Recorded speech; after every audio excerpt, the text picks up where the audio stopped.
Manhattan shows no mercy to the weak. Tonight, it will tear Sienna Vale apart in front of 200 people. She walks into the city's most expensive restaurant in the wrong dress, thinking she's there for an anniversary celebration. Instead, her fiancé, Grayson Mercer, stands under the crystal chandeliers and publicly destroys her. He breaks off the engagement. He accuses her of being a power-hungry slut. He introduces a replacement, an heiress. The whole thing is on camera. Architectural blueprints scatter across the marble floor like shattered pieces of dignity. But the night isn't over.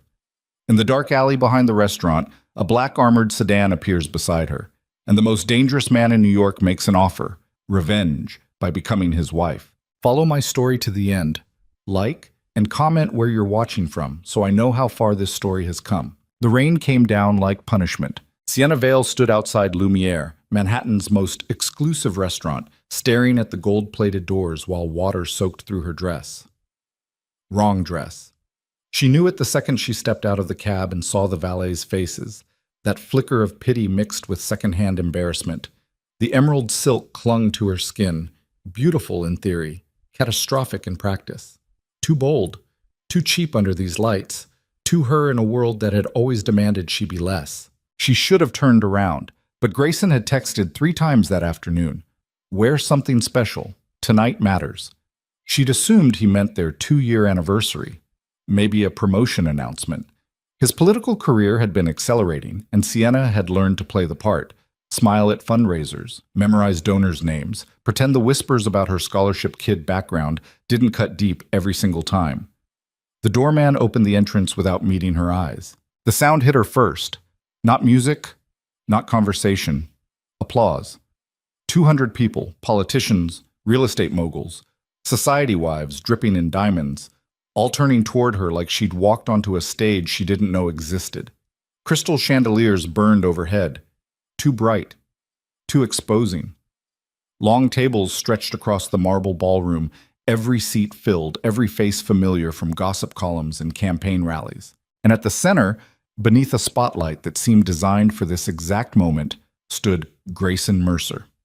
Tall, handsome in that manufactured political way, sharp jawline, perfect teeth, hair that cost more to maintain than her monthly rent. He wore a navy suit that probably cost $5,000.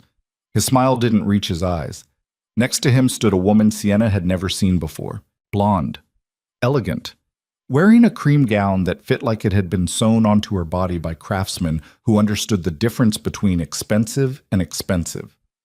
She had the kind of face that belonged on magazine covers, the kind of posture that came from generations of wealth and zero doubt about her place in the world. Sienna's stomach dropped. "There she is," Grayson said into a microphone, his voice echoing across the ballroom. "Everyone, please welcome Sienna Vale." More applause. Confused now. Scattered. Sienna's legs locked. Her portfolio case, filled with blueprints for a project she'd been preparing to show Grayson's development contact, suddenly weighed 1,000 pounds. Grayson gestured her forward. She walked. Each step felt like moving through concrete. Phones appeared in hands around the room, cameras aimed, recording. Her pulse hammered in her ears louder than her heels on marble. When she reached the center, Grayson's smile widened. "I know this is unexpected," he continued, still speaking to the crowd, not to her. "But I wanted all of you here tonight, my friends, my supporters, the people who've believed in my vision for this city, to witness something important." Sienna's mouth had gone dry. "Grayson, what? Our engagement is over." The words landed like a gunshot. Silence crashed through the ballroom, then chaos, gasps, murmurs, the click, click, click of phone cameras capturing her face as it collapsed. "I've realized," Grayson went on, his voice steady, practiced, like he'd rehearsed this in front of a mirror, "that I can't build the future I want with someone who's more interested in climbing social ladders than supporting the work that actually matters.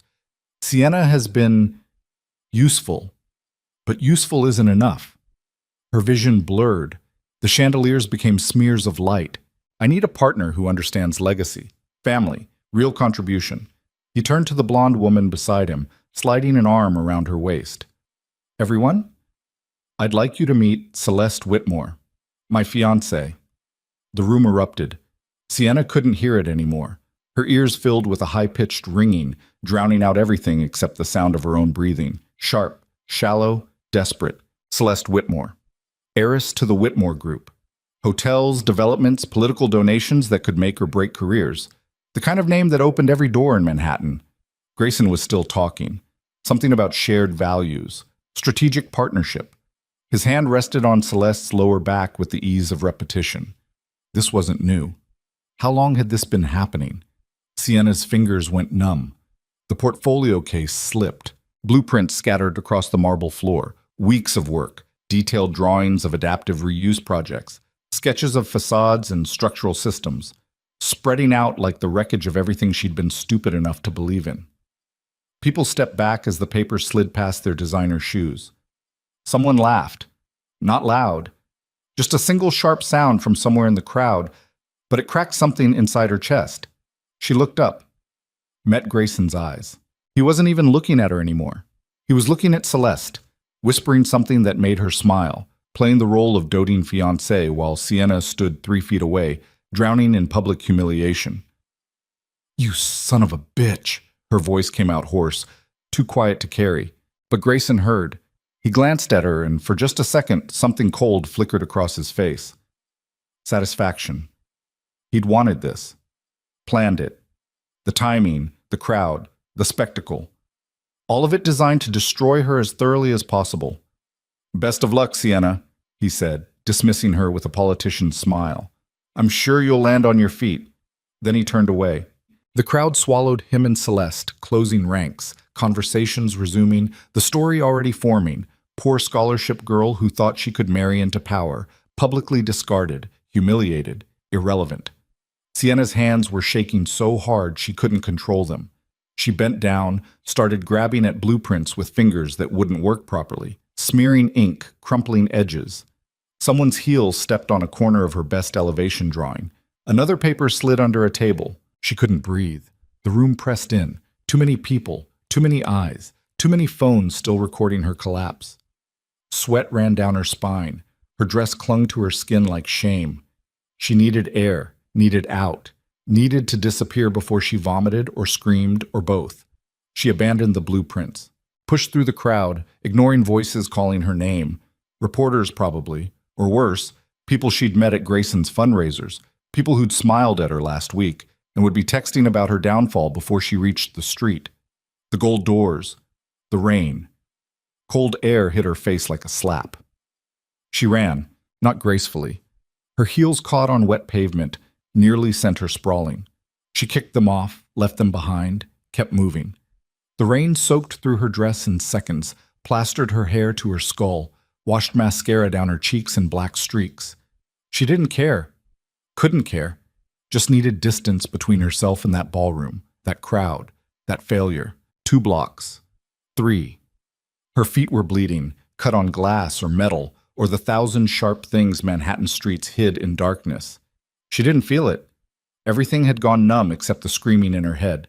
"Stupid, stupid, stupid! How could you be so stupid?"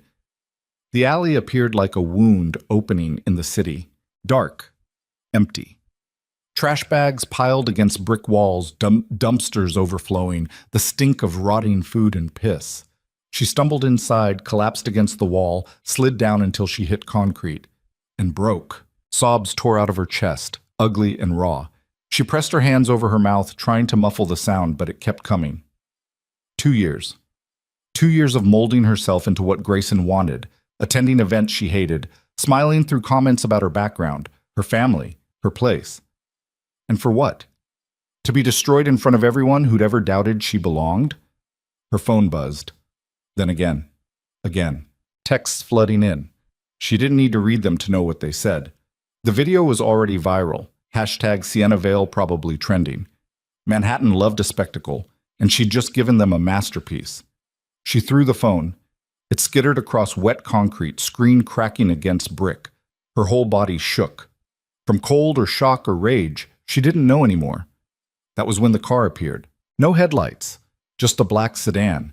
Expensive, armored from the look of it, sliding into the alley entrance like it had been waiting. The engine purred, too quiet for something that size. Tinted windows hid whoever sat inside. Sienna's breath caught. The back door opened. A man stepped out. Tall. Dark suit that made Grayson's look like a rental. He moved with the kind of control that suggested violence lived just beneath his skin, barely leashed. Sharp features, dark hair, eyes that caught the distant streetlight and reflected nothing back. He didn't look at her with pity. Didn't look surprised to find a woman bleeding and crying in an alley. He looked at her like he'd been expecting exactly this. "Sienna Vale," he said. Not a question. Her throat closed. She tried to stand, but her legs wouldn't work. He moved closer, not threatening, just inevitable, like gravity. "You don't know me," he continued, voice low and rough with an accent she couldn't place. Italian, maybe, or something older. "But I know what just happened to you. I know who did it, and I know you want him destroyed." "Who?" Her voice cracked. "Who are you?" Lucien Moretti. The name hit like cold water. Everyone in New York knew that name, or thought they did. Billionaire developer. The man rebuilding half of Brooklyn and the Bronx. Buildings rising from neighborhoods where buildings shouldn't be able to rise. Projects that somehow cut through red tape like it didn't exist. Developments that politicians praised in public and whispered about in private. And underneath all of it, the rumors. Construction empire built on something darker. Connections to people who didn't appear in Forbes lists. A past soaked in blood that nobody talked about because talking got people hurt. "Stay away from me," Sienna managed, but it came out weak. "I'm offering you a choice." Lucien crouched in front of her, bringing himself to eye level. His face showed no emotion, but something burned behind his eyes. Not kindness, but understanding. Like he recognized the taste of humiliation. "Marry me. 6 months. Contract marriage, nothing real. In exchange, I give you $500,000, connections that will launch your architecture career properly, and leverage to destroy Grayson Mercer's political future." Sienna's laugh came out broken. "You're insane." "Probably." He didn't smile. "But I'm also your only option. By tomorrow morning, every firm in this city will have seen that video. They'll remember you as the woman who couldn't keep her fiancé, the social climber who got publicly dumped. You'll spend years crawling out of that hole if you ever do." "And you're what? Rescuing me?" "No." His voice went colder. "I'm using you. I need a wife for 6 months to satisfy some business arrangements. You need revenge and a future. We trade. I don't... Grayson Mercer is a political parasite who's built his career on his father's name and his ability to smile at cameras. He's also drowning in gambling debts he thinks nobody knows about. Underground poker games, sports betting. He owes people who don't accept payment plans." Lucien's eyes never left hers. "I know who those people are. I can make those debts public. I can connect them to campaign finance violations, illegal donations, all the things that destroy careers. But I need time, and I need you beside me playing the role, making it believable." Sienna's chest felt tight. "Why me?" "Because you're angry enough to say yes." He stood, offered his hand. She stared at it. At him. At the car waiting in the darkness behind him. This was insane. Marrying a stranger, a dangerous stranger, for revenge? That wasn't who she was. She'd built her entire life on control, discipline, careful planning. You didn't claw your way from a scholarship student to an architectural career by making impulsive decisions, but that life was already gone. Burned to ash in a ballroom full of people who would never let her forget. Her hand moved before her brain caught up. Lucian's grip was firm. He pulled her to her feet without effort, steadied her when her legs threatened to give out. She was taller than she'd realized, or he was exactly the right height to look directly into her eyes when he spoke. 6 months, he said. You live in my penthouse. You attend events as my wife. You smile for cameras and don't ask questions about my business. At the end, you get your money, your career, and Grayson destroyed. We signed papers tonight. What's the catch? No romance, no intimacy, no questions about what I do or who I meet with. You're an employee, not a partner. And if I say no, then you walk away. Find your own path out of this. He released her hand. But you won't, because you're standing in an alley, bleeding, ruined, with nowhere to go and nobody to call. Pride won't rebuild your life. He was right. She hated that he was right. One condition, Sienna heard herself say. I want Grayson to know, eventually. I want him to realize I didn't just disappear. I want him to see me with you, successful, untouchable, and understand exactly what he lost. Something almost like approval flickered across Lucian's face. Done. He gestured toward the car.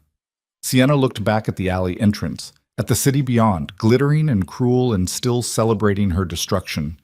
Then at the sedan, warm light glowing inside, dry and safe, and offering something that might be survival or might be a different kind of disaster.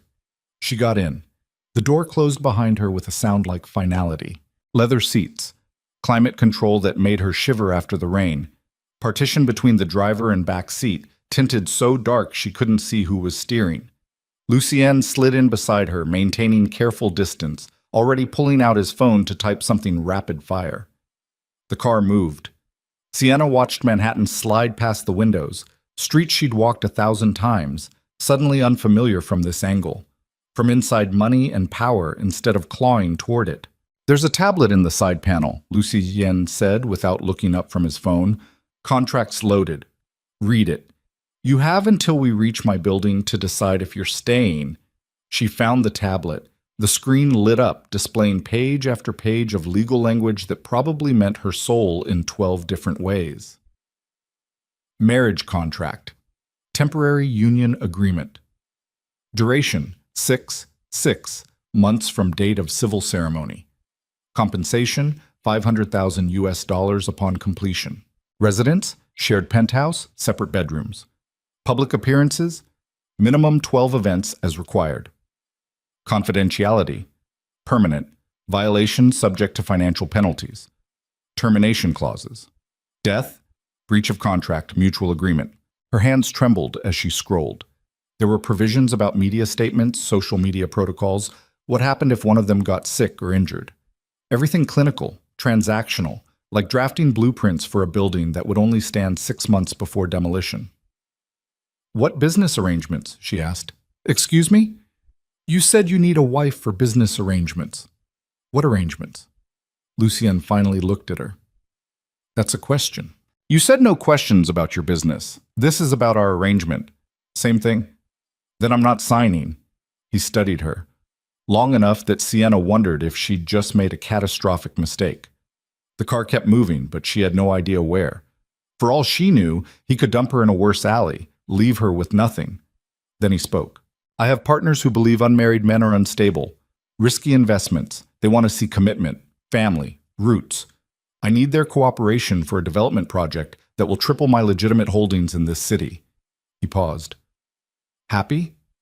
Why not marry someone real, someone from your world? Because everyone from my world wants something permanent. You want revenge and money. That expires in 6 months. Clean, simple. The car slowed.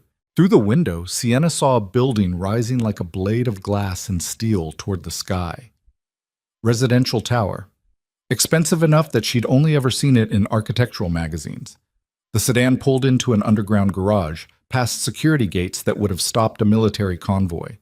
They descended into warmth and LED lights, concrete tunnels lined with luxury vehicles worth more than most apartments. The car stopped. Decide, Lucien said. Sienna looked at the tablet, at the man beside her, dangerous, controlled, offering her everything she needed and nothing she wanted except revenge. She thought about Grayson's face when he'd dismissed her, Celeste's smile, the phones recording her collapse, the years it would take to climb back from that hole, if she ever could. She pressed her thumb to the signature line. The tablet beeped. Contract accepted. Welcome to the family, Lucien said, and something in his voice suggested this was the worst decision she'd ever make. The elevator ride to the penthouse took 47 floors and 0 words. Sienna watched numbers climb while trying to stop shaking. Her dress dripped rainwater onto marble floors. Her feet left bloody smears. Lucien stood perfectly still beside her, scrolling through his phone like he hadn't just collected a wife from an alley. The doors opened onto darkness. Then motion sensors activated and lights flooded a space too large to be called an apartment. Floor-to-ceiling windows overlooking the Hudson River. Minimalist furniture that probably cost more than her college tuition. Art on the walls, not prints, originals.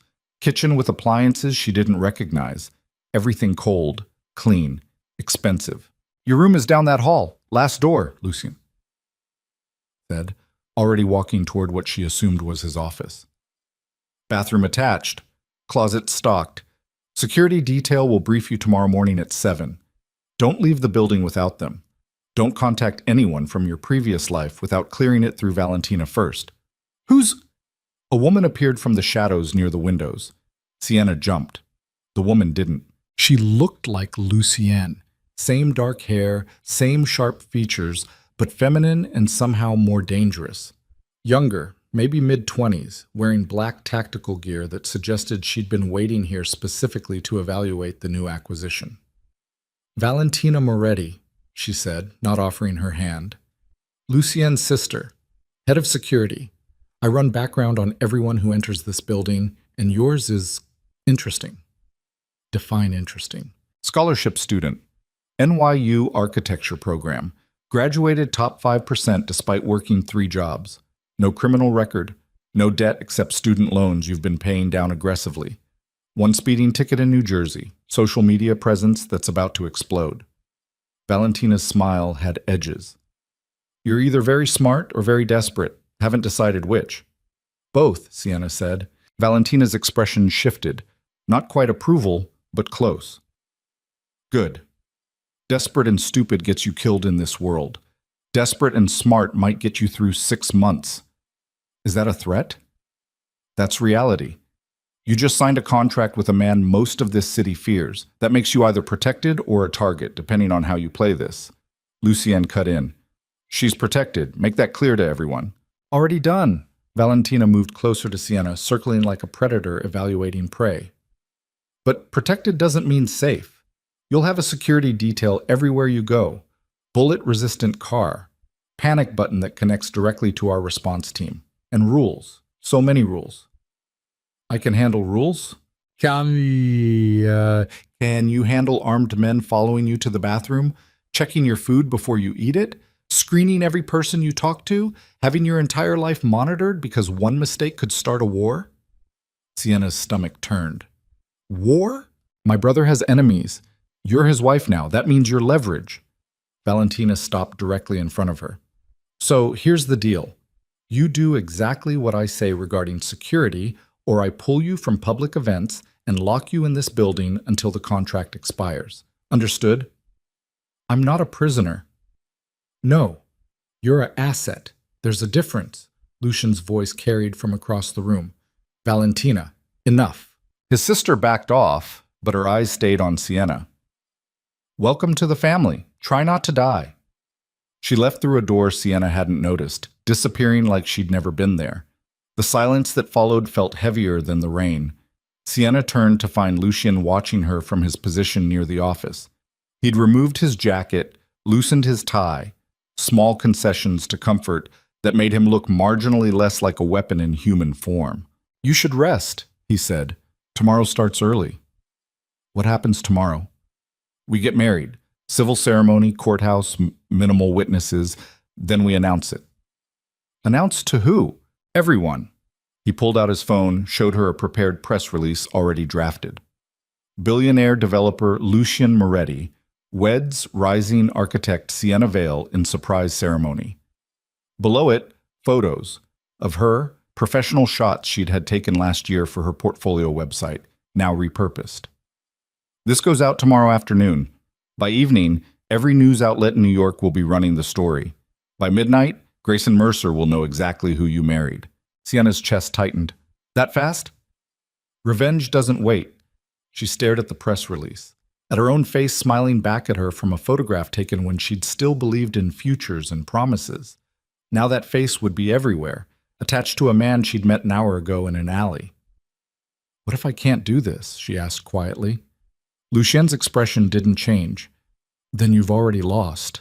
He walked away, disappearing into his office and closing the door with a sound that meant conversation over.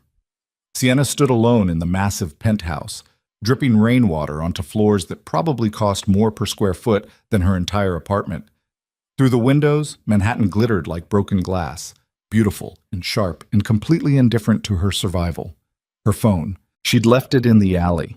Cracked, abandoned, full of messages she'd never read. Everyone she knew probably thought she'd disappeared, run away, collapsed completely. They weren't wrong. She walked down the hall Lucien had indicated, found the bedroom, larger than her previous apartment, bed that could sleep 4 people, bathroom with a rainfall shower and soaking tub. The closet door stood open, revealing clothes that definitely hadn't been there yesterday. Someone had stocked it. Dresses, shoes, casual wear, all in her size, all expensive enough that she didn't recognize the brands. This was real. This was actually happening. Sienna sat on the edge of the bed and waited for panic to hit, for reality to crash through the shock and make her understand what she'd just agreed to. Instead, she felt nothing. Just cold. Just numb. Just the faint understanding that Sienna Vale, the woman who'd walked into that restaurant tonight, no longer existed. She'd been burned away in front of cameras and crowds. And whoever was sitting here now wearing her skin was someone else entirely. Someone who'd married a stranger for revenge. Someone who'd signed her life away for 6 months. Someone who'd looked Manhattan's most dangerous man in the eyes and said yes.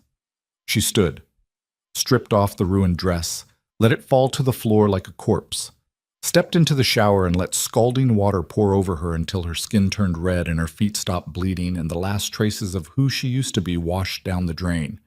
Tomorrow she'd become Mrs. Lucienne Moretti.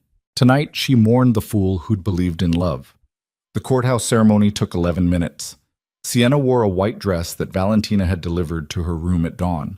Designer, perfectly fitted, completely impersonal. Lucien wore the same dark suit from last night.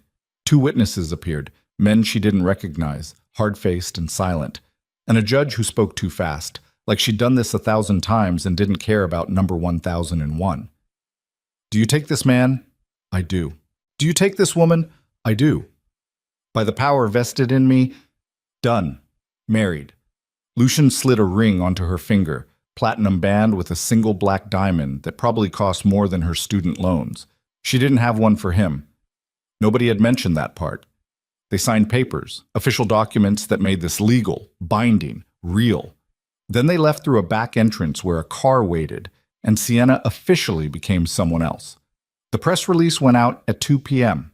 By 2:47, her new phone, provided by Valentina that morning, encrypted, monitored, started lighting up with notifications.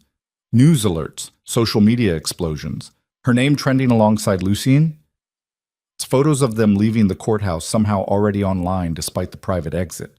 Manhattan worked fast when it wanted blood. Sienna sat in the penthouse living room, watching her phone screen fill with messages from numbers she didn't recognize. Reporters requesting comment, former colleagues asking if it was true, people from her past crawling out of silence to suddenly care about her life. And then, Grayson. His name appeared on the screen like a curse. She stared at it, thumb hovering over the notification. What the hell did you do? Lucien appeared from his office, glanced at her phone, read the message from across the room. Don't answer, he said. Don't give him anything. He moved closer, took the phone gently from her hands. He doesn't deserve your words. Not today. Not ever. He's probably losing his mind. Good. Lucien's voice carried no satisfaction, just fact. Let him burn. That's what you wanted. He was right, but holding the power felt strange, foreign, like wearing someone else's skin. Lucien handed the phone back. We have an event tonight, charity gala at the Waterfront Hotel. Construction industry donors, political connections, press everywhere. You'll meet people who matter, smile, play the part, make them believe this is real. What if I can't? His eyes met hers. Then we both lose. The gala started at 8. Sienna spent 4 hours preparing. Valentina arrived with a team, hair, makeup, wardrobe specialist who transformed her into someone she barely recognized in the mirror. Sleek black gown that moved like water, hair styled into something elegant and severe, makeup that made her look older, sharper, like she belonged in rooms where decisions worth millions happened over cocktails. When she walked out of her bedroom, Lucien stopped mid-conversation with whoever he'd been talking to on his phone. Just for a second. Then his expression locked back into neutral, and he finished his call like she hadn't just stolen his breath. Ready? He asked. No. Yes. The car ride downtown felt like descending into hell. Sienna's hands wouldn't stop shaking. She pressed them flat against her thighs, trying to control the tremor, but it kept spreading, up her arms, into her chest, making her breathing shallow. Lucian noticed. "First time?" he asked. "What?" "Walking into a room full of predators. I've been to fundraisers, political events, with Grayson Mercer as your shield.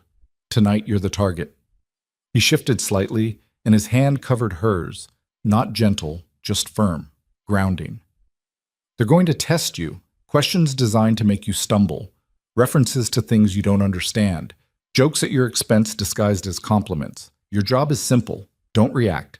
Don't defend. Don't explain. Just smile and let them wonder." "That's it?" "That's everything." His thumb brushed across her knuckles once, then withdrew. "You're not Grayson's discarded fiancée anymore.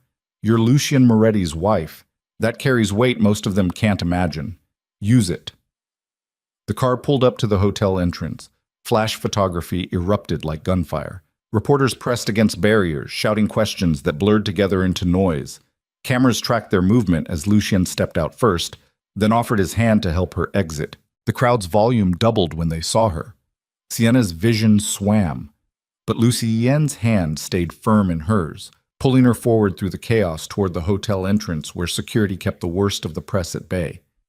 Inside, the ballroom gleamed. Different from the restaurant where Grayson had destroyed her, this was darker, more industrial chic, exposed brick and steel beams mixed with crystal chandeliers. Hundreds of people already mingling, drinking expensive wine, playing the games that kept New York's power structure functioning. Every conversation stopped when they entered. Every head turned. Sienna felt their stares like knives. "Mr. Moretti," someone called out, a man in his 60s, expensive suit, political donor face. "Congratulations on your marriage. Quite the surprise." Lucien's arm slid around Sienna's waist, possessive and deliberate. "Thank you, Senator. Allow me to introduce my wife, Sienna Moretti." The name still felt wrong in her ears. The senator's eyes crawled over her, evaluating, pricing. "Charming. I heard you're an architect." "I am. Fascinating." His tone suggested it wasn't. "What kind of architecture?" "Adaptive reuse. Historic preservation with modern functionality." "Ah." He'd already lost interest. "Well, best of luck with that." He moved away before she could respond. Lucien leaned close, breath against her ear. "See? Predators. You did fine." But her heart was hammering so hard she thought it might crack her ribs. More people approached. Each conversation a performance, each question a trap. Sienna felt herself splitting in two, the woman answering questions about her background, her work, her sudden marriage, and the woman screaming silently inside her skull that this was insane, unsustainable, wrong. Then she saw the blueprints. Spread across a display table near the back of the ballroom, architectural drawings for a waterfront development project. Large-scale mixed-use, residential and commercial, located somewhere along the Hudson based on the site context drawings. Sienna moved toward them without thinking. Lucien followed, still maintaining that possessive grip on her waist that broadcasted mind to everyone watching. She leaned over the blueprints, scanning details with professional focus. Floor plans, elevations, structural diagrams. Big project. Expensive. But something was wrong. "Problem?" Lucien asked quietly. "These calculations." She pointed at the structural engineering notes. "The foundation system doesn't account for soil conditions along that stretch of waterfront. This building would settle unevenly within 5 years. Probably less." "You're certain?" "I wrote my thesis on foundation design for waterfront construction. This is wrong, dangerously wrong." A voice cut in from behind them. "I hope you're not criticizing the West Side Harbor project." Sienna turned. The man standing there looked like money and violence had a child. Mid-40s, Italian suit, smile that didn't reach his eyes. 2 bodyguards flanked him, trying to look casual and failing. "Matteo De Luca," Lucien said, and something in his voice suggested history, bad history. "My wife was just admiring the blueprints." "Your wife?" Matteo's eyes locked onto Sienna. "The architect. How convenient." "The foundation system is flawed," Sienna heard herself say. "Whoever designed this didn't properly assess subsurface conditions. You're looking at massive settlement issues, potential structural failure." "Sienna," Lucien warned, but she was already committed. I'm not trying to offend anyone. I'm telling you there's a problem, a major problem. Before you invest millions into construction, you should... Should what? Matteo's smile sharpened. Listen to a woman I met 30 seconds ago? Take advice from Lucian Moretti's brand new wife? He laughed, but it sounded like breaking glass. How much is he paying you to sabotage my project? The room had gone quiet. Sienna realized too late that everyone was watching, listening, recording. This project has been approved by the city's top engineers. Investors worth hundreds of millions are already committed. And you think you know better? Matteo stepped closer, invading her space deliberately. Who the hell do you think you are? Sienna's throat closed, but she didn't step back. I think I'm someone who understands soil mechanics and foundation design, she said quietly. And I think your engineers either made a mistake or didn't care. Either way, that building will fail. Matteo's face went dark. Enough, Lucien said, his voice dropping into something cold and final. He positioned himself between Sienna and Matteo with the kind of movement that suggested violence was one wrong word away. My wife offered professional observation. You're free to ignore it, but insult her again, and we'll have a different conversation. The threat hung in the air like smoke. Matteo smiled, but it looked like a wound. Of course. My apologies, Mrs. Moretti. I'm sure your expertise is valuable in certain contexts. He walked away, bodyguards following, leaving tension thick enough to cut. Sienna's hands were shaking again. We're leaving, Lucien said. I'm sorry, I didn't mean to... Now. He guided her toward the exit, arms still around her waist, moving with purpose. People parted like water. Sienna caught glimpses of faces. Some shocked, some amused, some calculating. They'd made it halfway across the ballroom when her phone buzzed. Then Lucy. Then what sounded like every phone in the room. Sienna pulled hers out. News alert. Breaking. Grayson Mercer's campaign under investigation. Illegal gambling debts exposed. Her breath stopped. Lucien's expression didn't change, but his grip on her waist tightened fractionally. What did you do? She whispered. What you paid for. They reached the car, got inside, door closing on the chaos behind them. Sienna stared at her phone, watching the story spread in real time. Photos of Grayson at underground poker games. Financial records showing debts to loan sharks connected to organized crime. Documents linking those debts to campaign finance violations. His career was burning down in front of the entire city. How?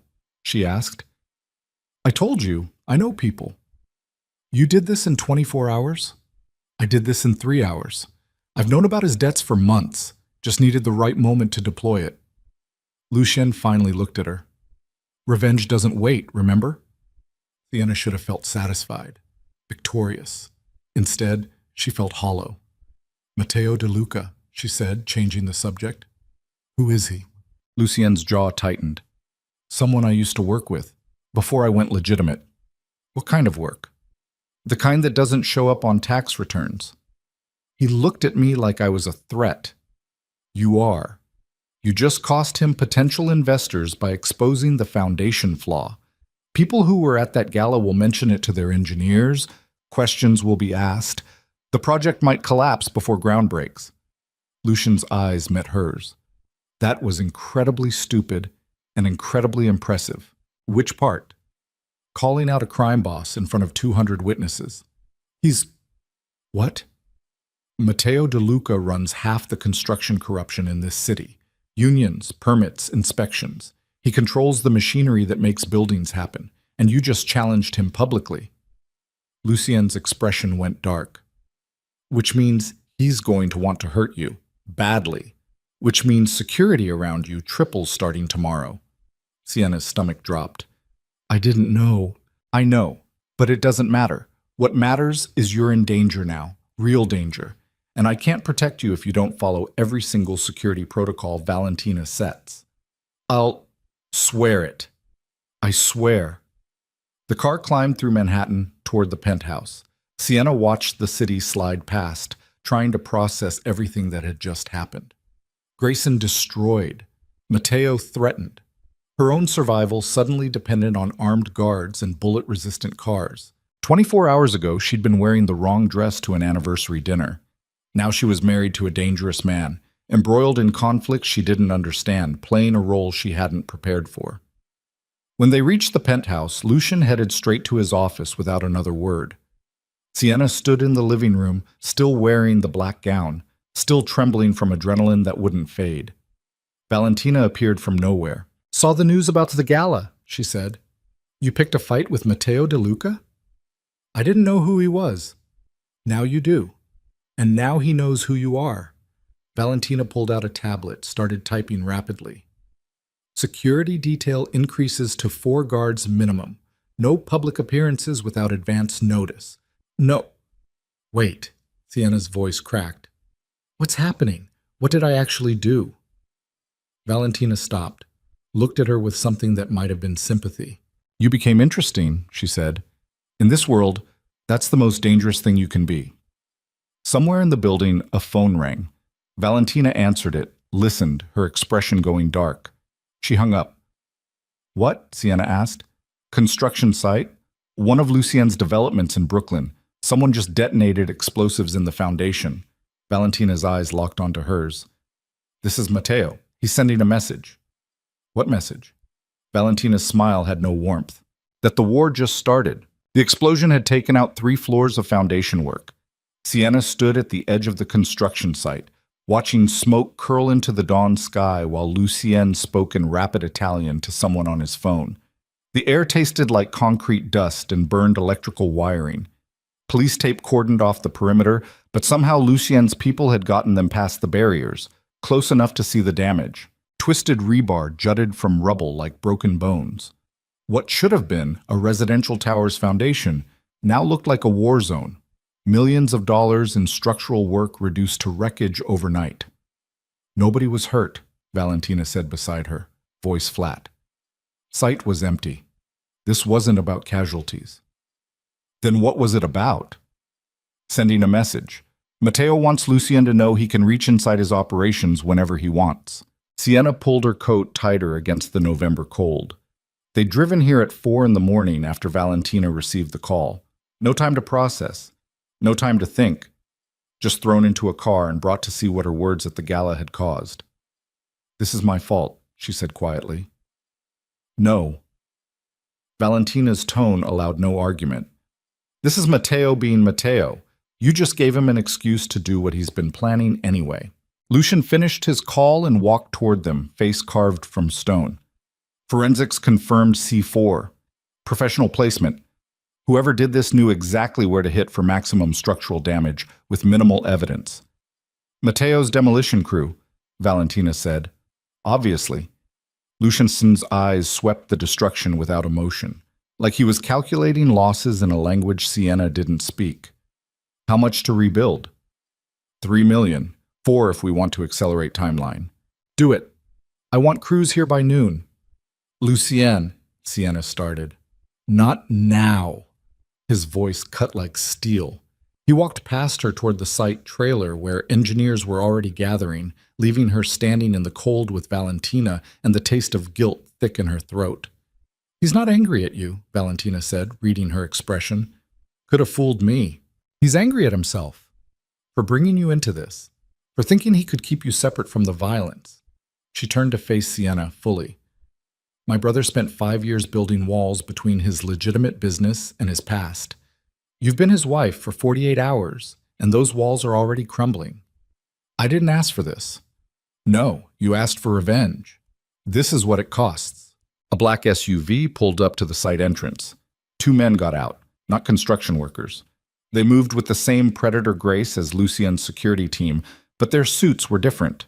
Federal cuts, government precision. "Shit," Valentina muttered. The men approached Lucien at the trailer. Brief conversation. Lucien's expression never changed, but his posture shifted fractionally. Whatever they were saying, he didn't like it. One of the men glanced towards Sienna. Her stomach dropped. Lucien gestured sharply. "Stay there," then walked with the federal agents toward a section of the site away from the workers. "Who are they?" Sienna asked. "FBI. Organized Crime Task Force." Valentina's jaw tightened. "They've been trying to build a case against Matteo for years. This explosion just gave them fresh evidence to start asking questions. About Matteo? About everyone, including Lucien. The conversation lasted 10 minutes that felt like hours. Sienna watched Lucien's body language, controlled, careful, giving nothing away. But the federal agents kept pressing, kept gesturing toward the rubble, toward documentation one of them carried. Finally, they shook hands. The agents left. Lucien walked back toward the car like nothing had happened. What did they want? Valentina asked when he reached them. Cooperation. They know Matteo did this. They want me to testify when they build their case. And you said? I said I'd consider it. Lucien's eyes met Sienna's. We're leaving, now. The car ride back to the penthouse was silent, except for the sound of Lucien's fingers on his phone keyboard, typing messages too fast to read. Sienna watched Manhattan wake up through tinted windows, delivery trucks, early commuters, the city grinding forward without caring who'd been blown up overnight. Her phone buzzed. Unknown number. She almost didn't answer. Then something made her press accept. Sienna Vale. The voice was male, smooth, carrying an accent that matched Matteo's. Or should I say, Moretti, now. Her blood went cold. Who is this? Lucien's head snapped toward her. Someone who admires your work. That analysis of my waterfront project. Very impressive. Wrong, of course, but impressive. Matteo, you remember me. I'm flattered. Background noise suggested he was calling from somewhere public. Restaurant, maybe. I wanted to call personally and apologize for my reaction at the gala. You caught me off guard. What do you want? To extend an invitation. Lunch, tomorrow. Just you and me. No bodyguards, no husbands, no drama. I'd like to discuss your architectural concerns in detail. Sienna's hand tightened on the phone. I'm not having lunch with you. No? Pity. I thought you'd want to discuss the structural issues before more accidents happen. His voice dropped. Construction sites are dangerous places. Equipment failures. Scaffolding collapses. So many ways people get hurt. Is that a threat? That's a reality check. You entered a world you don't understand, Mrs. Moretti. I'm offering you a chance to understand it better before you get crushed by it. The line went dead. Sienna lowered the phone slowly, blood roaring in her ears. What did he say? Lucien's voice was dangerously quiet. He wants to meet. Lunch tomorrow. Alone. Absolutely not. He threatened more accidents. I don't care what he threatened. You are not meeting Matteo De Luca alone. Lucien leaned forward, spoke to the driver in Italian. The car accelerated. Valentina, I want full security lockdown. Nobody gets near her without clearance. Already done, Valentina said from the front seat, phone pressed to her ear, coordinating something. Sienna's chest felt tight. I can't just hide. Yes, you can. That's exactly what you're going to do. For how long? As long as it takes. To do what? You can't just wait out a crime, boss. Lucien's eyes were black ice. Watch me. They reached the penthouse before sunrise finished bleeding across the Hudson. Sienna barely made it to her room before her legs gave out. She sat on the edge of the bed, still wearing yesterday's clothes, staring at her hands while they shook. She'd done this.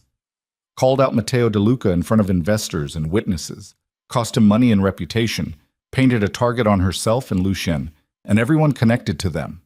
And for what? Professional pride? An inability to keep her mouth shut when she saw bad engineering? Her phone rang again. Different number. Also unknown. She stared at it, debating. Answered. Sienna. Grayson's voice hit like acid. What the fuck are you doing? You married Lucien Moretti? Are you insane? Do you have any idea what kind of man he is? Better than you. Better than... Jesus Christ, Sienna, he's a criminal. Everyone knows it. The FBI has been investigating him for years. And yet, he's never been charged with anything. That's not...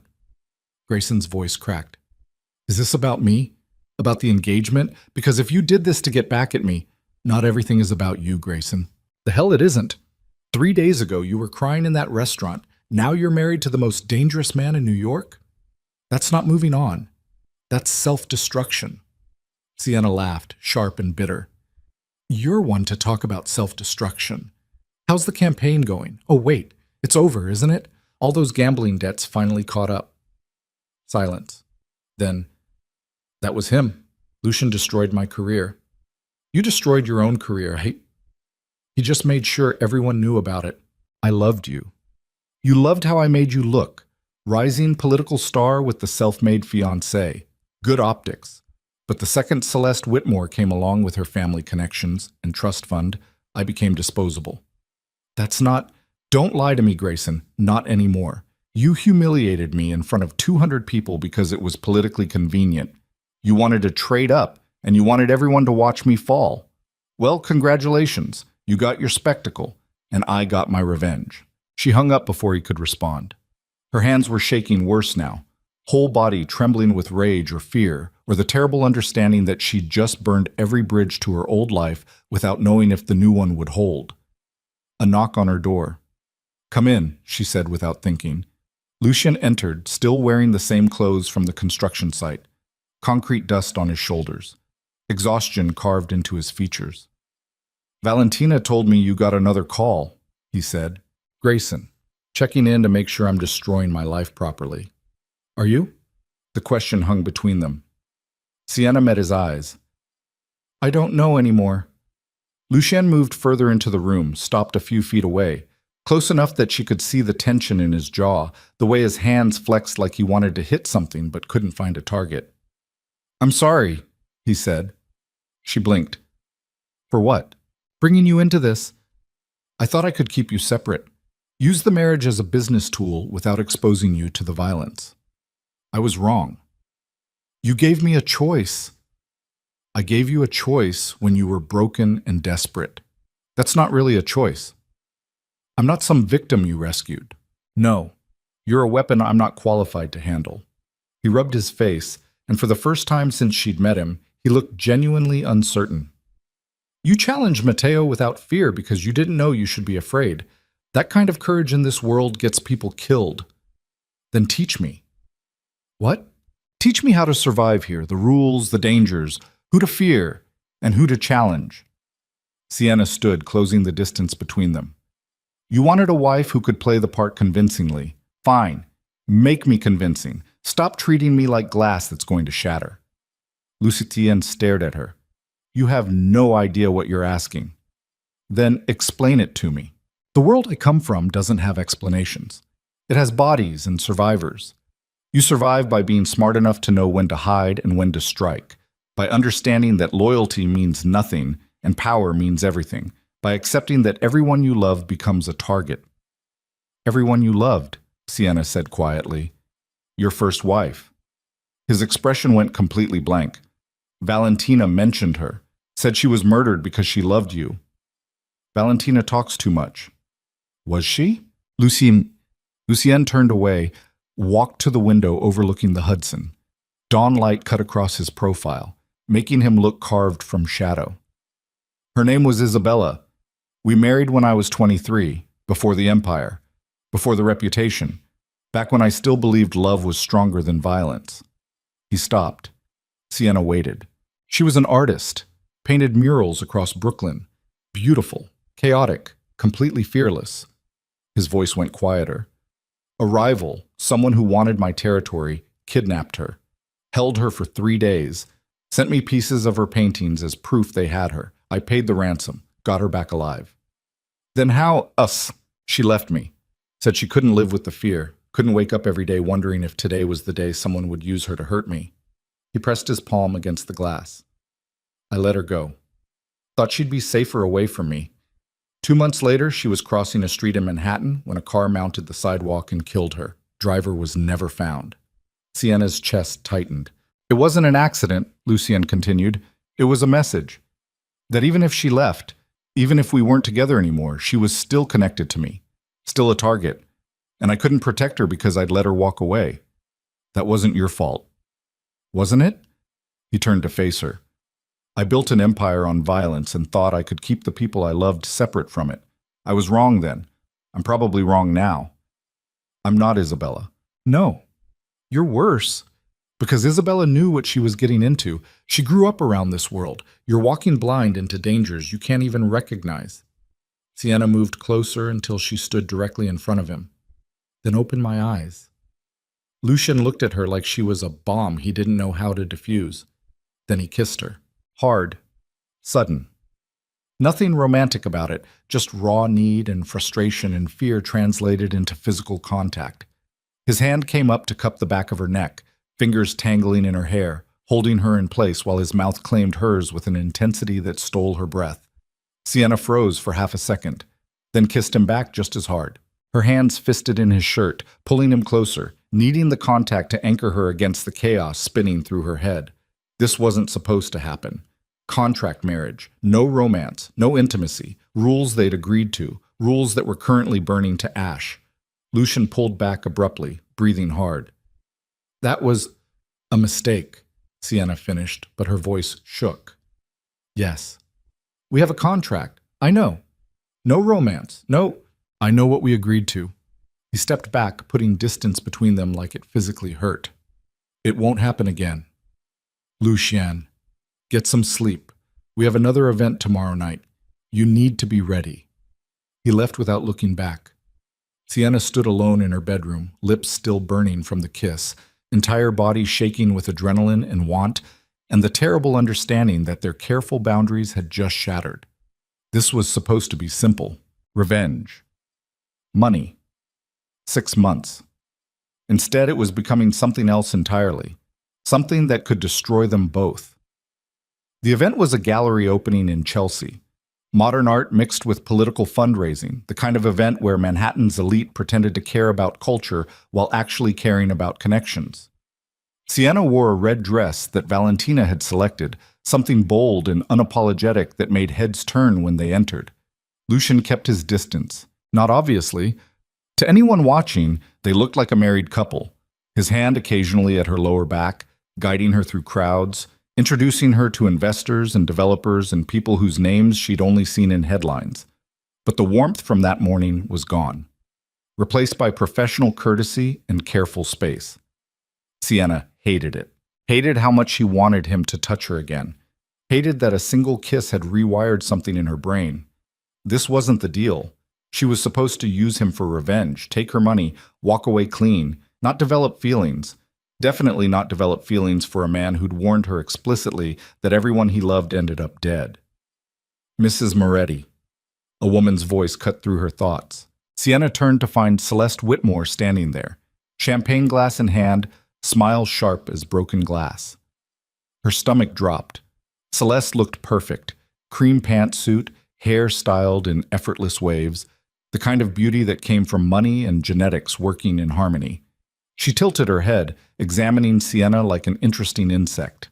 I had to see for myself, Celeste said. The woman who married Lucien Moretti 48 hours after getting publicly dumped. That takes either incredible resilience or spectacular desperation. Celeste, Sienna kept her voice level. Congratulations on your engagement. Thank you. Though I suppose congratulations are in order for you as well. She sipped her champagne, eyes never leaving Sienna's face. Tell me, how does it feel being a rebound wife? How does it feel being second choice? Celeste's smile froze. Grayson proposed to me first, Sienna continued, voice quiet enough that only Celeste could hear. Spent 2 years building a life with me. You got him after his career imploded and his debts became public. So if we're comparing rebounds, I'd say you're losing. His career will recover. Will it? Last I checked, federal investigations don't disappear because you're engaged to a trust fund. Celeste's fingers tightened on her champagne glass. You think you've won something, marrying Lucien Moretti, entering this world. But you're just a temporary distraction. 6 months from now, you'll be divorced and forgotten while I'll still be here. Maybe, but for these 6 months, I have everything you wish you could touch. Such as? Power. Sienna leaned closer. Real power, not inherited money or family connections. The kind of power that makes people afraid. Grayson never had that. He was always just playing dress-up in his father's suits. But Lucien, he built his empire from nothing, and for 6 months, that empire includes me. Celeste's expression went cold. Enjoy it while it lasts. She walked away, heels clicking on polished concrete. Sienna's hands were shaking. What the hell was she doing? Picking fights with heiresses? Talking about power like she understood it. 24 hours ago, she'd been terrified. Now she was weaponizing her position as Lucien's wife like she'd been born to it. That was interesting. Lucien appeared beside her, having materialized from somewhere in the crowd. His expression was unreadable. She started it. I'm sure she did. But finishing it in front of a room full of witnesses who are already watching you too closely, that was reckless. I'm getting good at reckless. That's what worries me. Before she could respond, Valentina cut through the crowd toward them, face grim. We need to leave, she said quietly. What happened? Lucien asked. Security just intercepted a package addressed to Sienna, left at the penthouse front desk 20 minutes ago. What kind of package? Valentina pulled out her phone, showed them a photo. Sienna's stomach turned. It was a photograph, black and white, taken from a distance with a telephoto lens. Her walking into the penthouse building that morning, coffee in hand, completely unaware she was being watched. Across the bottom, someone had written in red marker, "Beautiful targets are the easiest to hit." Matteo, Lucien said, voice like gravel. His style. His message. Valentina pocketed her phone. We need to move her somewhere secure until... No. Both women looked at him. No more hiding, Lucien continued. Matteo wants a reaction. Wants us scared and defensive. We're not giving him that. He's threatening to kill her, Valentina said. He's threatening to kill the idea of her, the symbol of my wife. But Sienna Vale, he looked at her. Sienna Vale doesn't scare easy. Do you? She should say yes. Should admit that this photograph had made her hand shake and her vision blur, that she'd never been this afraid in her entire life. Instead, she heard herself say, No, I don't. Then we stay. We continue attending events. We show Matteo that his threats mean nothing. That's insane, Valentina said. That's strategy. He expects us to hide. We attack instead. Attack how? Lucien's smile had edges. Sienna exposed one flawed project. Let's find all of them. Every development Matteo has in planning or construction, we audit them. Use Sienna's expertise to identify structural problems, code violations, anything that could cost him investors or permits. Make him defend his empire instead of attacking ours. Sienna's pulse quickened. You want me to go after his projects? I want you to destroy them, professionally, legally, in ways he can't retaliate against without exposing himself. That'll take weeks, maybe months of review work. Then we'd better start tonight. Valentina looked between them like they'd both lost their minds. This is a terrible idea. You have a better one? Lucien challenged. Yes. Lock her in a safe house until Matteo gets bored or we eliminate him. He won't get bored, and eliminating him starts a war I'm trying to avoid. Lucien's voice hardened. This is happening, Valentina. Make it work. His sister stared at him for a long moment, then nodded, jaw tight, and pulled out her phone to start coordinating whatever nightmare logistics this plan required. Lucien turned to Sienna. Can you do this? Review construction projects for fatal flaws? That's literally my job. I mean, can you handle being the target while doing it? Because the second we start auditing his developments, Matteo will escalate. More threats, more violence, maybe worse.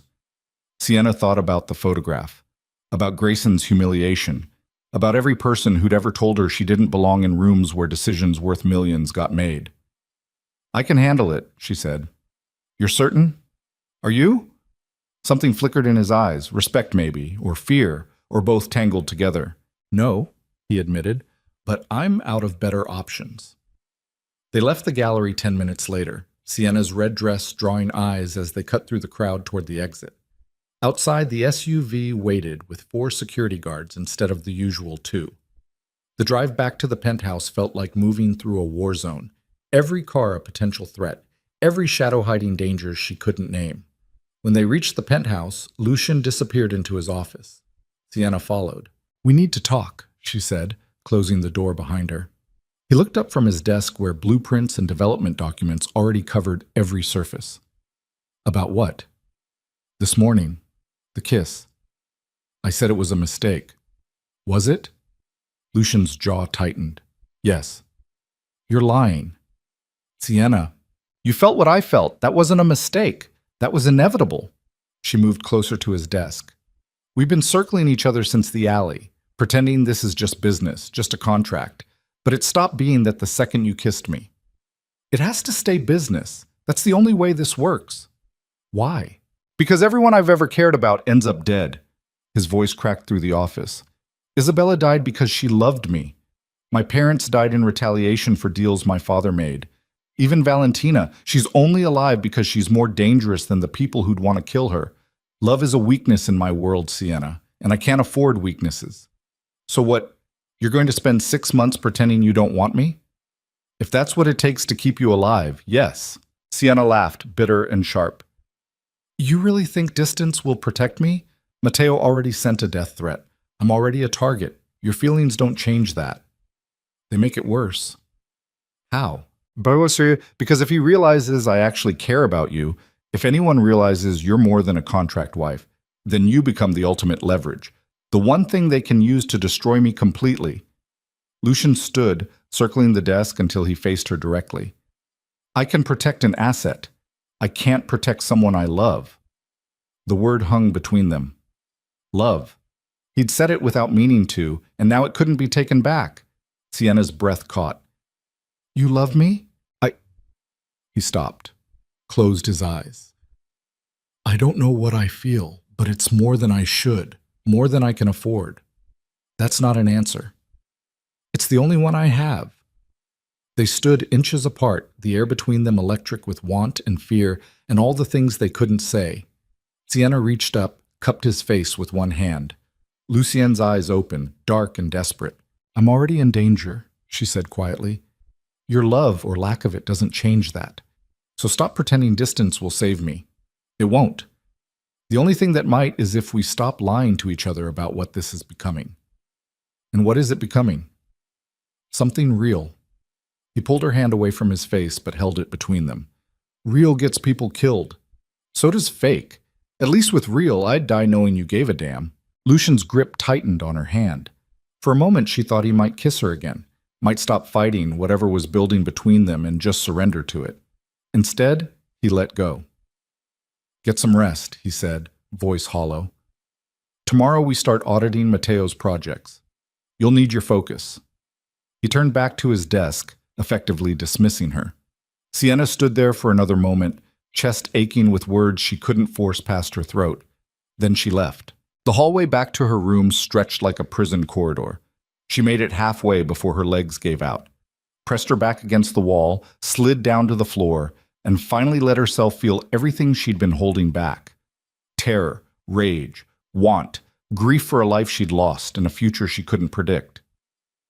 Her phone buzzed. Another unknown number. She was so tired of unknown numbers. But she answered anyway. Mrs. Moretti, Matteo's voice again. I hope you received my gift. The photograph? Subtle. I thought so. But apparently subtlety isn't working, so let me be direct. Background noise suggested he was in a car. Your husband thinks he can use you as a weapon against my developments. He's wrong. If you audit even one more of my projects, I will kill someone you love. Not you. That would be too easy. But someone close to you. Maybe your mother in Connecticut. Maybe that college roommate in Boston. I have a list. Would you like to hear it? Sienna's blood went cold. You're bluffing. Am I? Your mother's name is Patricia Vale, works at the Fairfield County Library, drives a 2019 Honda Civic, lives alone in a 2-bedroom house on Maple Street. He paused. Should I continue? If you touch her, then don't give me a reason to. Stay out of my business and your loved ones stay safe. It's simple mathematics. The line went dead. Sienna sat on the hallway floor, phone clutched in her shaking hand, and realized she'd just reached the point of no return. Matteo knew about her mother, had people watching her, could kill anyone she cared about with a phone call. This wasn't a game anymore. This was war. And she had no idea how to win it.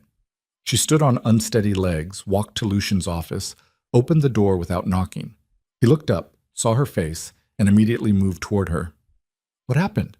Matteo called. He knows about my mother, where she lives, what she drives, everything. Sienna's voice came out hollow. He said if I audit another one of his projects, he'll kill someone I love. Not me. Someone else. To make me suffer. Lucien's expression went dark. When? Just now, 2 minutes ago.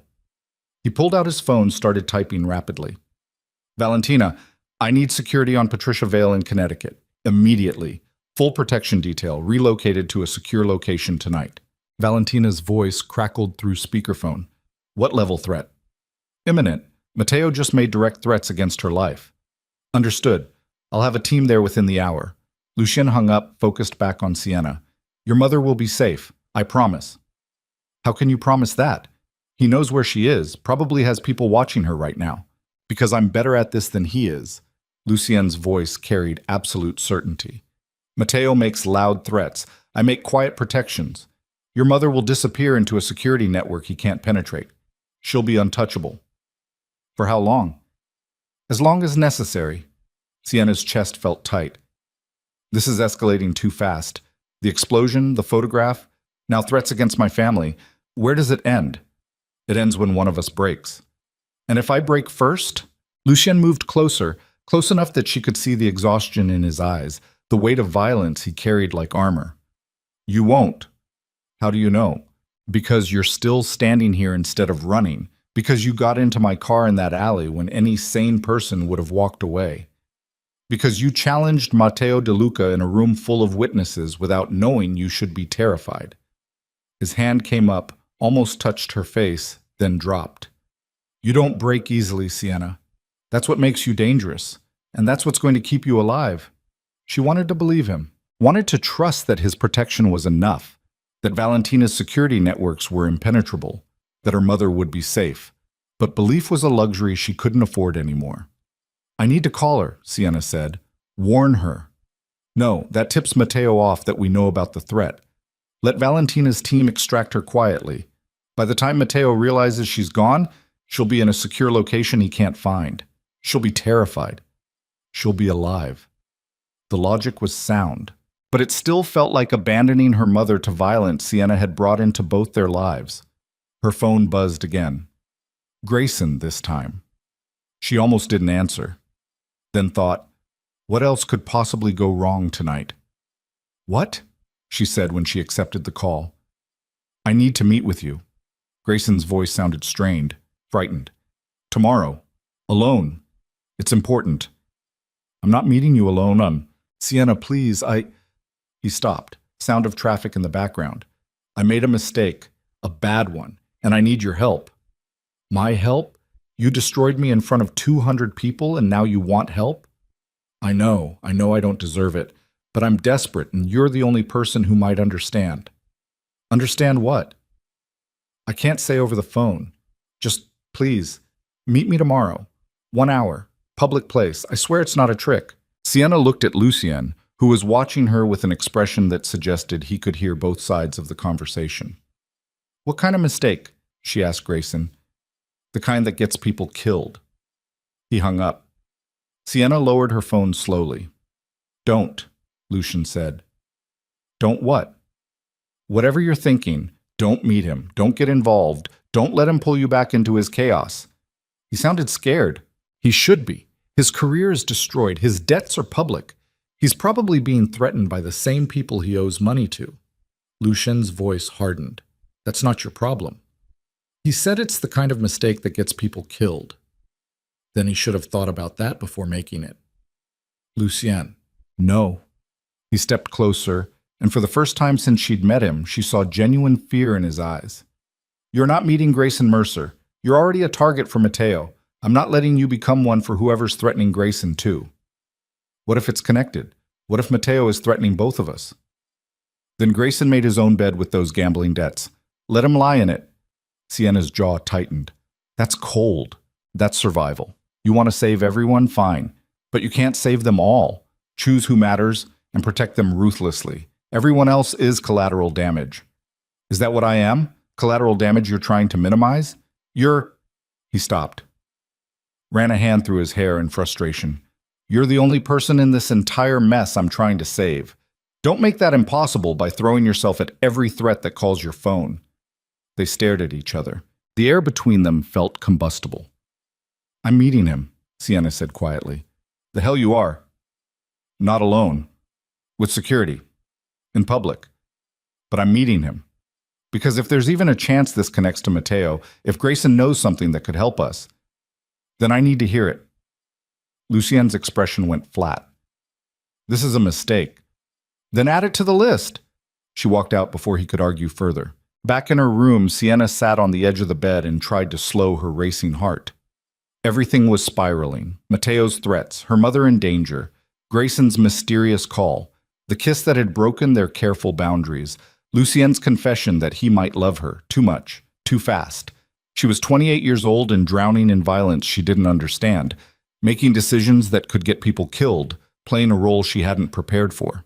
Her reflection stared back from the window, red dress, perfect makeup, the image of a billionaire's wife.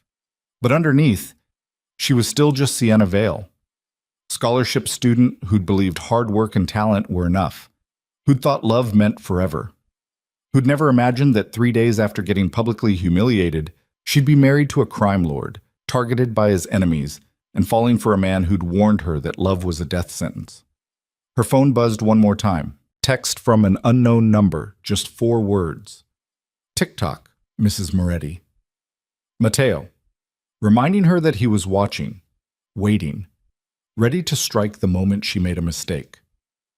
Sienna deleted the text, stood up, walked to her closet and started looking for something appropriate to wear to meet her ex-fiancé while surrounded by armed bodyguards. Because if she was going down fighting. And maybe, just maybe, Grayson's mistake was the key to understanding how to survive Mateo's war. She just had to stay alive long enough to find out. The coffee shop was in Midtown, anonymous and crowded enough that nobody would pay attention to a meeting between a disgraced political operative and a billionaire's wife surrounded by bodyguards. Sienna arrived 15 minutes early, flanked by 2 of Valentina's best, a woman named Kira with dead eyes and a scar across her jawline, and a man called Roman who moved like violence was his first language. They took positions at adjacent tables, close enough to intervene, far enough to maintain the illusion of privacy. Grayson showed up late. He looked terrible. Suit wrinkled, hair unwashed, the kind of exhaustion that came from not sleeping for days. Dark circles under his eyes, hands shaking when he pulled out the chair across from Sienna. "You actually came," he said, voice hoarse. "You said people might die. That tends to get my attention." He glanced at her security detail. "Can they?" "No, they stay. You want privacy, you should have thought about that before destroying me in public." Grayson flinched. Deserved that. He ordered coffee he wouldn't drink. Sienna already had hers, black, bitter, matching her mood. "I fucked up," Grayson started. "Worse than you know. Worse than anyone knows. Your gambling debts? Already public, old news. Not the debts. What I did to pay them off." He leaned forward, voice dropping to barely audible. "I gave information to Matteo De Luca about Lucienne's operations, construction schedules, security protocols, project timelines, everything I could access through political channels." Sienna's blood went cold. "What?" I was desperate. The people I owed money to, they weren't asking nicely anymore. They were threatening to break my legs. Worse, Matteo approached me 6 weeks ago, said he'd clear my debts if I fed him intel on Lucienne Moretti. 6 weeks ago. That was before the gala, before you dumped me. Yeah. Grayson couldn't meet her eyes. I was already working with Matteo when I ended our engagement. He wanted me unattached, said it would be easier for me to move in political circles without a fiancé who asked too many questions. The pieces clicked into place with sickening clarity. "The restaurant," Sienna said slowly. "That whole spectacle. You didn't do that for Celeste. You did it because Matteo told you to. He wanted you humiliated, broken, out of my life completely. I didn't know why at the time. I thought he just wanted leverage over me." Grayson's hands trembled worse. "But now I think he was planning this from the beginning. Knew you'd end up with Lucienne somehow. Wanted you vulnerable when it happened." Sienna's chest felt tight. "That's insane. How would he know I'd marry Lucienne?" "I don't know, but Matteo doesn't make moves without planning 10 steps ahead.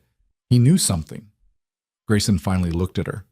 "And now he's using me to feed him information about both of you. Every security protocol you follow, every event you attend, every vulnerability in Lucien's operations. Stop giving him information." "I can't. He owns me now." The debt might be cleared, but he has recordings of every conversation we've had. Proof I committed treason against someone half this city fears. If I stop cooperating, he releases everything and I'm dead within a week. So why tell me? Because he's escalating. The explosion at Lucian's construction site, that was my intel. I told Matteo when the site would be empty. He used it to place the explosives without casualties. Grayson's voice cracked. But yesterday he asked me about civilian targets. Your mother, your friends, people who have nothing to do with this war. And I realized he's going to kill them. Use the information I give him to murder innocent people. And I can't live with that. Sienna wanted to reach across the table and strangle him. Instead, she kept her voice level. What do you want from me? Help. Protection. A way out of this that doesn't end with me dead in an alley. You want Lucian to protect you. I want you to convince him to protect me, in exchange for everything I know about Matteo's operations, locations, contacts, financial networks. I've been documenting everything for weeks. If Lucian can use it, if it helps him destroy Matteo, then maybe I can survive this.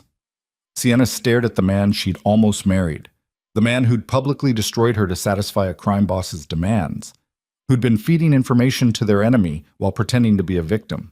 You expect me to believe you've suddenly grown a conscience? I expect you to believe I'm terrified and desperate and out of options. Grayson pulled a thumb drive from his jacket pocket, slid it across the table. That's everything. Bank accounts, shell companies, dirty cops on Matteo's payroll, judges he owns. 6 weeks of documentation. Take it. Give it to Lucien. Tell him I'll testify if he can keep me alive long enough to do it. Sienna picked up the drive. Small. Innocuous. Potentially enough to destroy Matteo's entire operation. Or a trap. How do I know this is real? She asked. You don't. But you know I'm not smart enough to fake this level of detail. Grayson's laugh came out broken. I'm a failed politician with gambling debts, not a criminal mastermind. This is real because I'm not capable of manufacturing it. He stood, leaving his untouched coffee behind.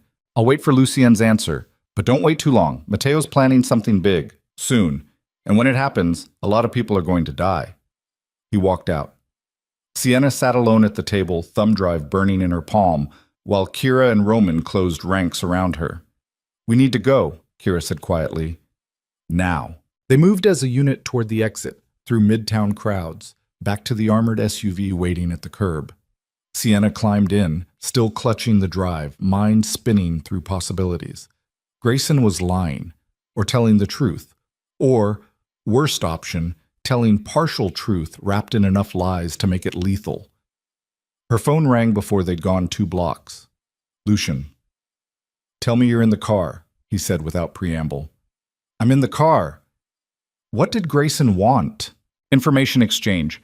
He claims he's been feeding intel to Matteo for 6 weeks. Gave me a drive with everything he's documented. Wants protection in exchange for testimony.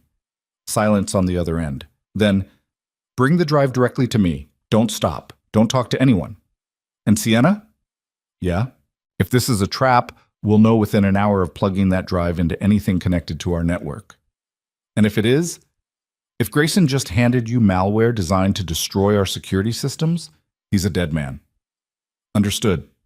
Lucien hung up. The drive back to this penthouse took 12 minutes that felt like hours. Sienna watched Manhattan slide past. Oblivious people living oblivious lives, completely unaware that somewhere in this city, men were making decisions that would determine who lived and died. When they reached the building, Valentina met them in the garage. Lucien's waiting in the secure room, she said, taking the thumb drive from Sienna's hand with latex gloves. This gets analyzed in isolation before it touches anything important. What's a secure room? Place where we handle things that could explode, digitally or literally. They descended deeper into the building, sub-basements Sienna hadn't known existed, concrete corridors with security checkpoints every 50 feet. Finally, a reinforced door that required 3 different authentication methods to open. Inside looked like a military command center crossed with a tech startup. Screens covering one wall, multiple workstations, equipment Sienna couldn't identify, and Lucien, standing at the center of it all, looking like he belonged in a war room. Let's see what your ex-fiancé brought us, he said. Valentina inserted the drive into an isolated computer, Air-gapped, no network connection, built specifically for analyzing potentially hostile data. The screen lit up with folders, hundreds of files, financial records, photographs, audio recordings, shipping manifests, property deeds. Lucian started opening files at random, scanning contents with the speed of someone who'd done this before. His expression went darker with each folder. "This is real," he said finally. "Too detailed to be fabricated, too specific to be guesswork." "Could it be a trap?" Sienna asked. "Possibly, but if it is, it's the most elaborate one I've ever seen." He opened an audio file. Grayson's voice played through speakers, talking to someone about construction permits and bribe amounts. Clear, incriminating. He's been wearing a wire, recording conversations with Mateo's people for weeks. "Why?" Valentina asked. "If he's working for Mateo, why document everything?" "Insurance," Lucian said. "Or an exit strategy.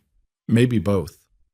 He kept scanning files, pulling up photographs of men Sienna didn't recognize, meeting in parking garages, exchanging briefcases, the kind of surveillance that took serious commitment. Grayson knew this partnership would eventually become a noose. He was building leverage in case he needed to run. "And now he's running to you," Sienna said. "Convenient timing, right when Mateo escalates against us." Lucian closed the files, leaned back against the desk. This could be legitimate intelligence from someone desperate to survive. Or it could be bait designed to make us move against Mateo prematurely, into a trap he's prepared. So what do? We verify. Cross-reference everything on this drive against what we already know about Mateo's operations. If it checks out, if the details match our independent intelligence, then maybe Grayson's telling the truth. And if he is? Lucien's eyes met hers. Then we use it to destroy Mateo De Luca completely. The verification took 6 hours. Sienna watched Lucien and Valentina work with a team she hadn't known existed. Analysts, former intelligence operatives, people who spoke in abbreviations and moved through databases like predators hunting prey. They cross-referenced Grayson's files against surveillance footage, financial records, informant reports. Every detail checked out. The shell companies existed.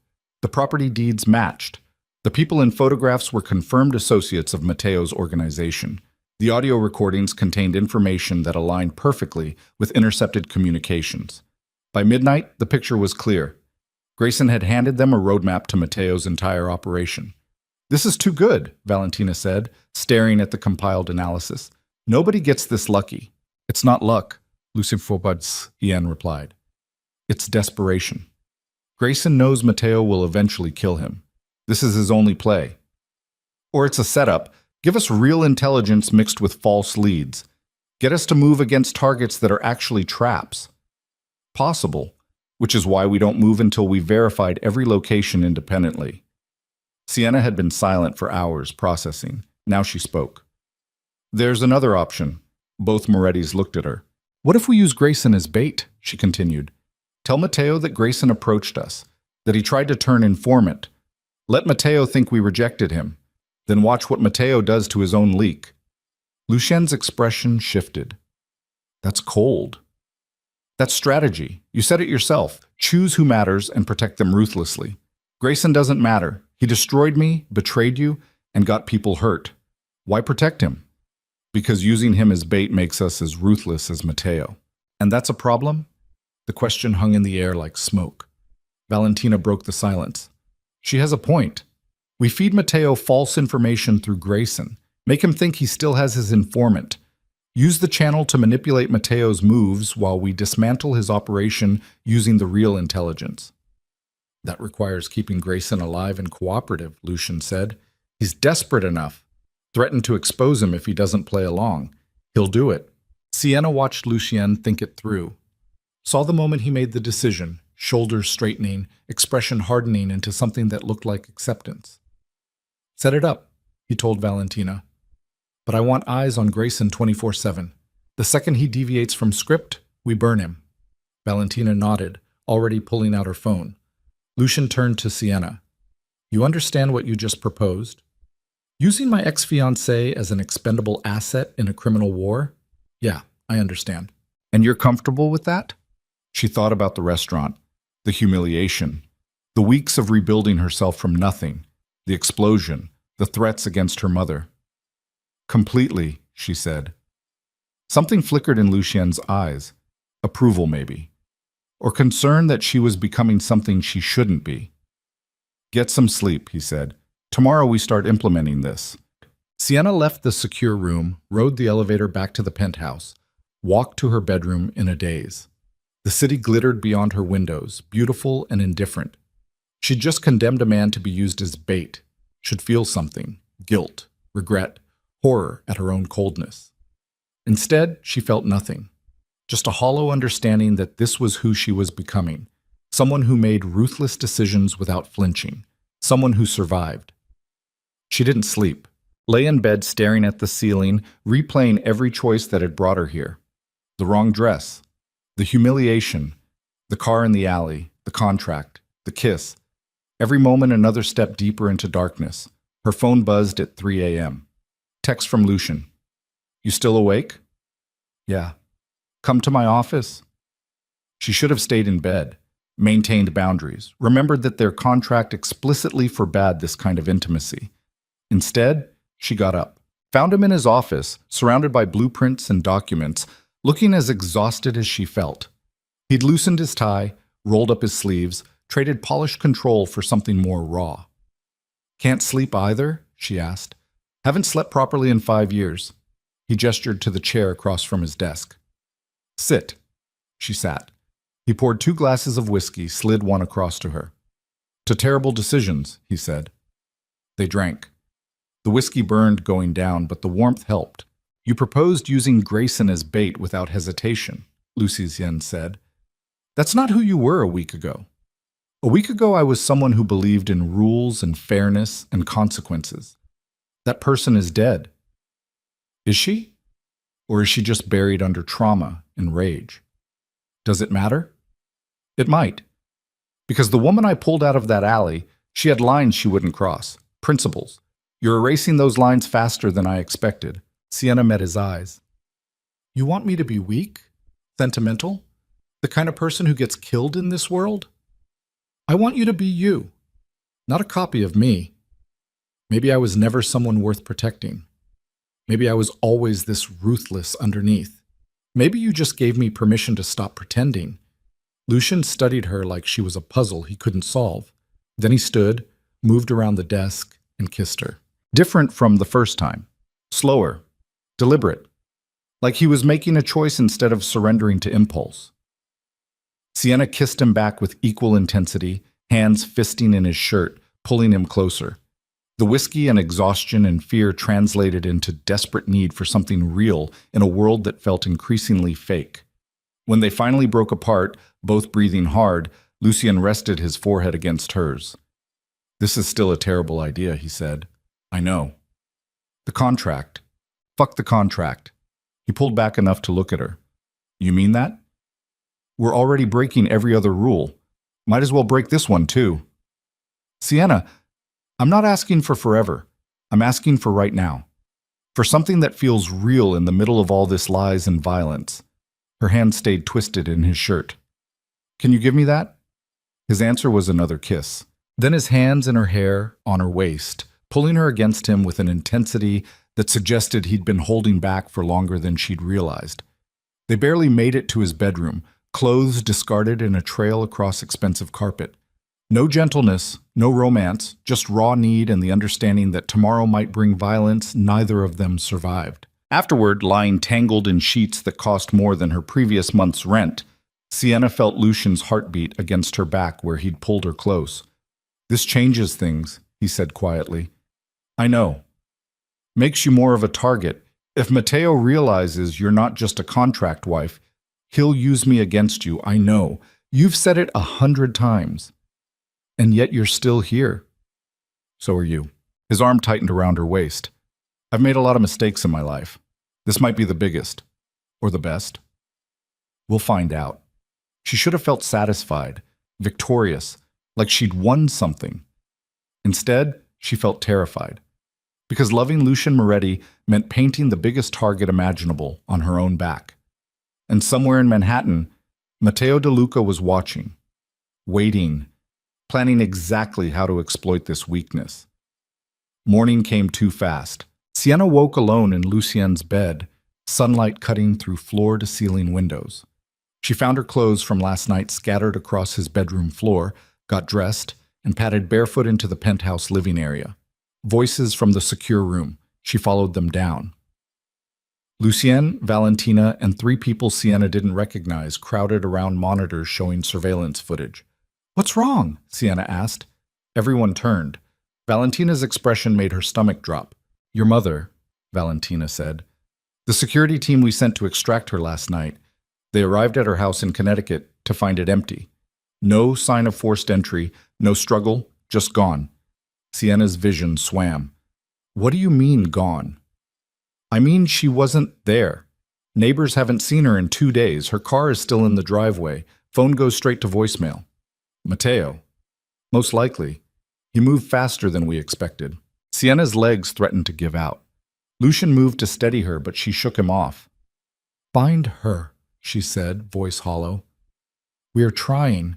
Every resource I have is searching. But Sienna..." Valentina's expression was grim.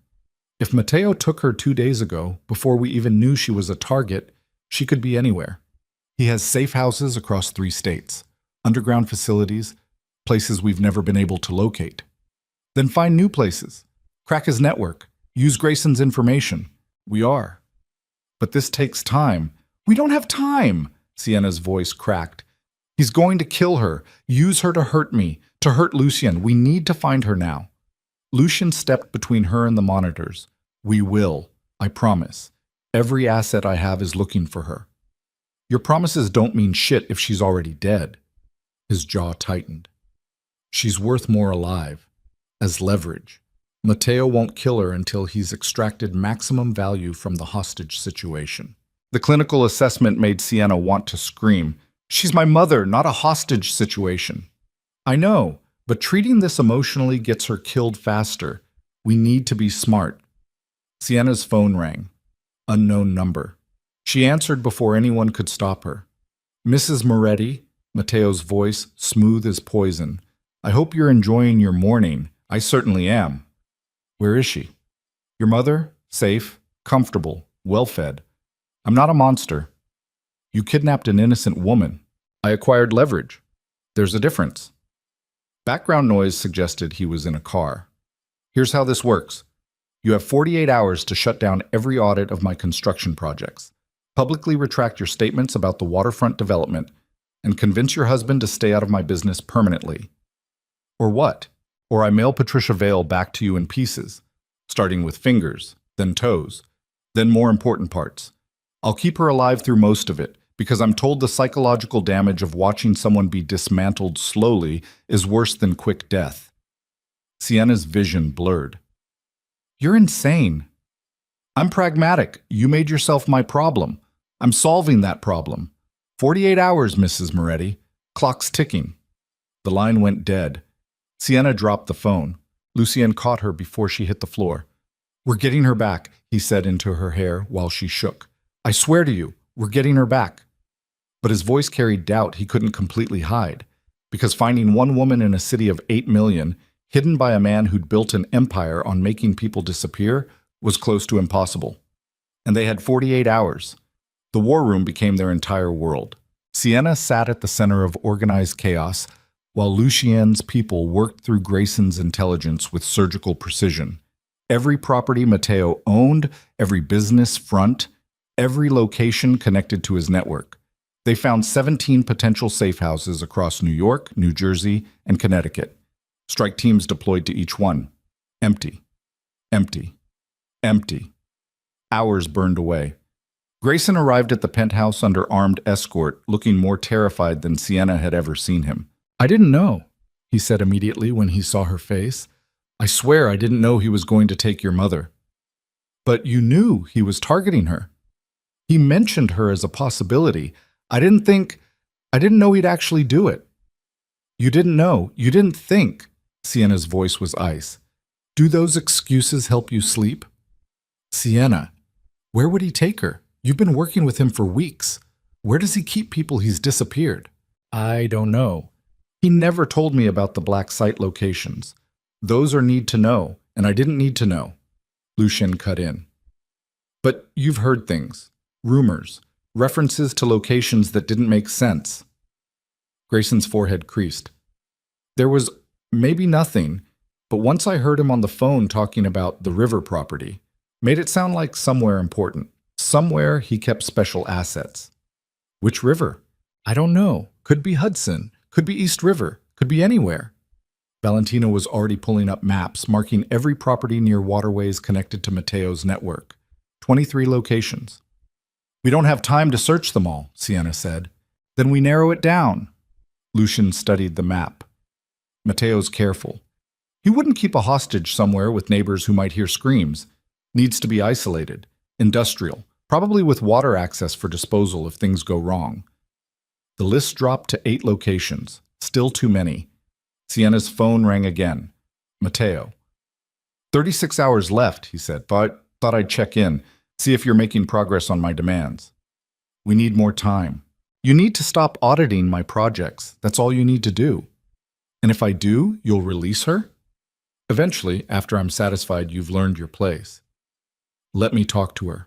Proof of life. Silence. Then a new voice. Older, frightened. Sienna? Her mother, Sienna's throat closed. Mom, are you hurt? I'm okay. They're treating me okay, but sweetheart, don't do what he wants. Don't. The phone ripped away. Sound of a slap. Her mother's cry of pain. Proof enough? Mateo asked. 36 hours, Mrs. Moretti. Don't waste them. He hung up. Sienna stared at the phone, shaking so hard her teeth chattered. We're close, Lucien said. Valentina, deploy teams to all 8 locations simultaneously. I want eyes on each property within the hour. That spreads us too thin. I don't care. Find her. Teams mobilized. Sienna watched surveillance feeds come online. Grainy footage from cameras positioned near industrial buildings, abandoned warehouses, waterfront properties that looked like they hadn't been used in years. One by one, strike teams reported back. Empty. Empty. Empty.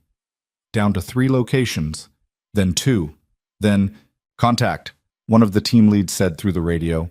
East River property. Movement inside. Thermal imaging shows multiple heat signatures, at least one in a confined space that matches hostage profile. Lucien leaned over the communications console. Confirm. Confirming. 2 guards on the perimeter, one inside near the confined signature. This looks like it. Hold position. Do not engage. We're coming to you. He was already moving, pulling on tactical gear Sienna didn't know he owned. I'm coming with you, she said. Absolutely not. She's my mother. And you're untrained. You'll get yourself and everyone else killed. Lucien. He turned, gripped her shoulders. Stay here. Monitor the feeds. If something goes wrong, you'll know. But I am not bringing you into a hostage extraction where Mateo's men are armed and prepared to kill anyone who gets close. You can't ask me to just wait. I'm not asking. He left. Valentina went with him, along with 8 operators who moved like they'd done this before. Sienna stood in the war room, surrounded by screens showing her mother's potential location, completely powerless. The wait was agony. She watched thermal feeds showing Lucien's team approaching the building, saw them breach the perimeter, heard radio chatter calling out positions and threats, then gunfire, loud enough to make the radio feeds crackle. Contact! Contact! Someone shouted. Multiple hostiles engaging. Explosion. The thermal feed whited out. Sienna's heart stopped. Lucien! She screamed into the radio. Static.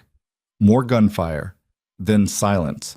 The feed came back online, showing the building's interior, smoke, debris, bodies on the ground. But no Lucien, no Valentina, no mother. Report, Sienna demanded. Someone report. Nothing. Just static and smoke and the terrible understanding that something had gone catastrophically wrong.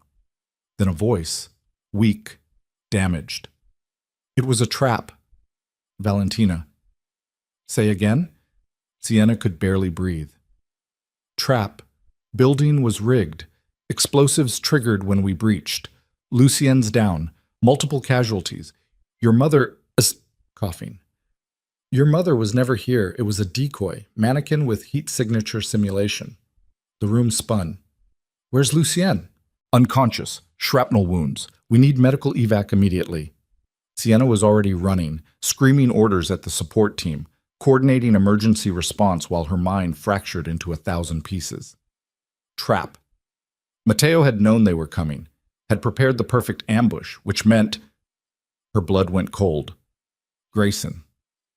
She spun toward where he'd been sitting, giving them information, helping narrow down locations. He was gone. Where is he? She demanded. One of the analysts looked up, confused. Who? Grayson. Where the fuck is Grayson? He left maybe 10 minutes ago, said he needed air. Sienna ran, through the penthouse, into the elevator, down to the parking garage. Grayson's car was gone. But worse, so was something else. The secure server room door stood open. She burst inside. The isolated computer they'd used to analyze the thumb drive, powered on, now connected to the main network through an Ethernet cable that shouldn't be there. Someone had bridged the air gap, given whatever was on that drive access to their entire security system. Sienna pulled out her phone, called the analyst team. Check the network, now. Tell me if we've been compromised. Typing, frantic clicking. Then, oh God, malware, it's everywhere, eating through our security protocols, grabbing data, sending it… Where? External server. I'm trying to trace, it's bouncing through proxies. I can't… The line died. Every screen in the secure room went black. Then they all lit up simultaneously with a single image. Matteo De Luca's face. And a message in red text, Checkmate, Mrs. Moretti. The speakers crackled to life with his voice. I hope you're enjoying the show. Your husband is currently bleeding out in one of my buildings. Your mother is somewhere you'll never find her. And thanks to Grayson's little gift, I now have complete access to every security system, financial record, and operational detail of the Moretti Empire. Sienna couldn't breathe. You see, I never needed Grayson to give me real intelligence. I needed him to give you poisoned intelligence wrapped in enough truth that you'd believe it. That drive? It was my Trojan horse, and you plugged it right into your heart. The screens flickered, showing new footage. Her mother. Real this time. Tied to a chair in a concrete room, bruised but alive. 48 hours is now 24, Matteo continued. Shut down every audit, retract every statement, and convince Lucien, if he survives his injuries, to surrender his entire operation to me. Construction contracts, development rights, everything. Or I start removing pieces of Patricia Vale. The feed cut. Silence crashed through the room. Sienna stood alone, surrounded by dead screens and shattered security, and finally understood the full scope of Matteo's plan. He'd never been fighting a war. He'd been playing chess, and she'd been a pawn who just helped him capture the king. Lucien bleeding out, her mother hostage, their security compromised. Grayson revealed as Matteo's plant from the very beginning. Everything, every choice, every move, every moment she'd thought she was being smart, had been orchestrated to bring them to this exact point. Complete destruction. Her phone buzzed. Text from a number she didn't recognize. Your move, Mrs. Moretti. Choose who lives. Choose fast. Attached. 2 photographs. One of Lucien on a stretcher, EMTs working frantically, blood everywhere. One of her mother, closer now, camera showing the knife held against her throat. Sienna's legs gave out. She collapsed onto the floor of the server room, surrounded by technological wreckage and tactical failure, and realized she'd been wrong about everything. She wasn't ruthless. She wasn't a survivor. She was just a woman who'd walked into a war completely unprepared, and now everyone she loved was paying the price. Her hands found her phone, pulled up the last message, stared at the photographs until they blurred, then made a decision that would either save them all or destroy whatever was left of her soul. She called Matteo. I'll give you what you want, she said when he answered. Everything, the audits, the statements, Lucien's empire, all of it.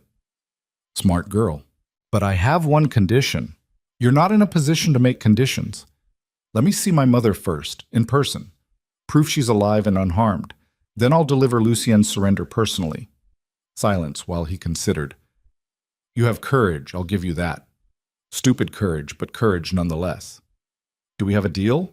We have a meeting. Tomorrow, noon. I'll send you the location. Come alone. No bodyguards, no husband, no tricks. or I kill her in front of you and mail the pieces to Lucian's hospital room. Done. She hung up before he could hear her voice break. Tomorrow at noon, she'd walk into whatever trap Matteo had prepared, unarmed, alone, with nothing but desperate hope that she could somehow save her mother and find a way to warn Lucian before Matteo dismantled everything he'd built.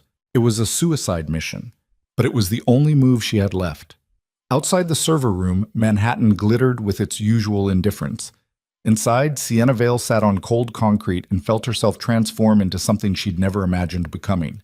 Not a victim, not a survivor. Something worse. Someone willing to burn herself alive if it meant protecting the people she loved. Even if they'd warned her love was a death sentence. Even if every choice had led her deeper into darkness. Even if this was the end. She stood, wiped her face, and started preparing for tomorrow. Because if she was going down, she was taking Matteo De Luca with her. The hospital smelled like antiseptic and death. Sienna pushed through ICU doors at 4 a.m., still wearing yesterday's clothes, eyes raw from crying and rage and the kind of exhaustion that went beyond physical. Valentina had called an hour ago with the update. Lucien was stable, alive, unconscious but breathing. The relief had lasted maybe 10 seconds before the guilt crashed in. This was her fault. She'd trusted Grayson's intelligence. She'd proposed using him as bait. She'd been so focused on being ruthless and strategic that she'd walked them straight into Matteo's trap. Valentina waited outside Lucian's room, left arm in a sling, face covered in cuts from the explosion. She looked like she'd been through a war. She had. "How is he?" Sienna asked. 12 pieces of shrapnel removed from his back and legs. Concussion. 3 broken ribs. He'll live, but he won't be mobile for weeks. Valentina's good hand clenched into a fist. "We lost 2 operators in that explosion. Good people. Because we believed Grayson's bullshit. I believed it. This is on me. It's on all of us. But mostly it's on Matteo for being 10 steps ahead." She gestured toward Lucian's room. "He's been asking for you. Every time he wakes up, your name is the first thing out of his mouth." Sienna's chest tightened. "I can't face him." "You don't have a choice.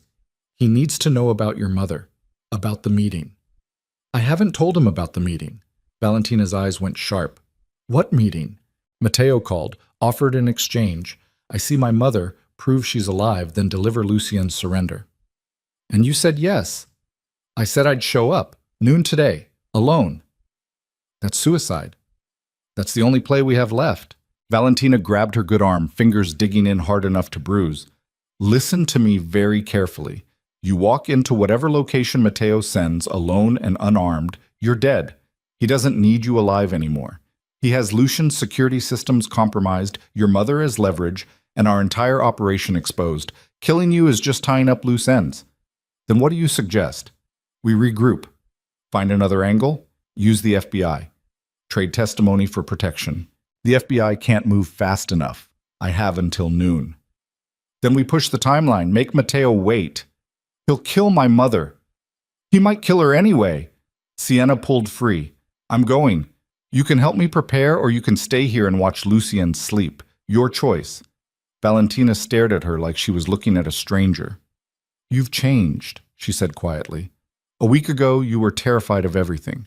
Now you're walking into certain death without blinking. A week ago, I had something to lose. Now I'm already destroyed.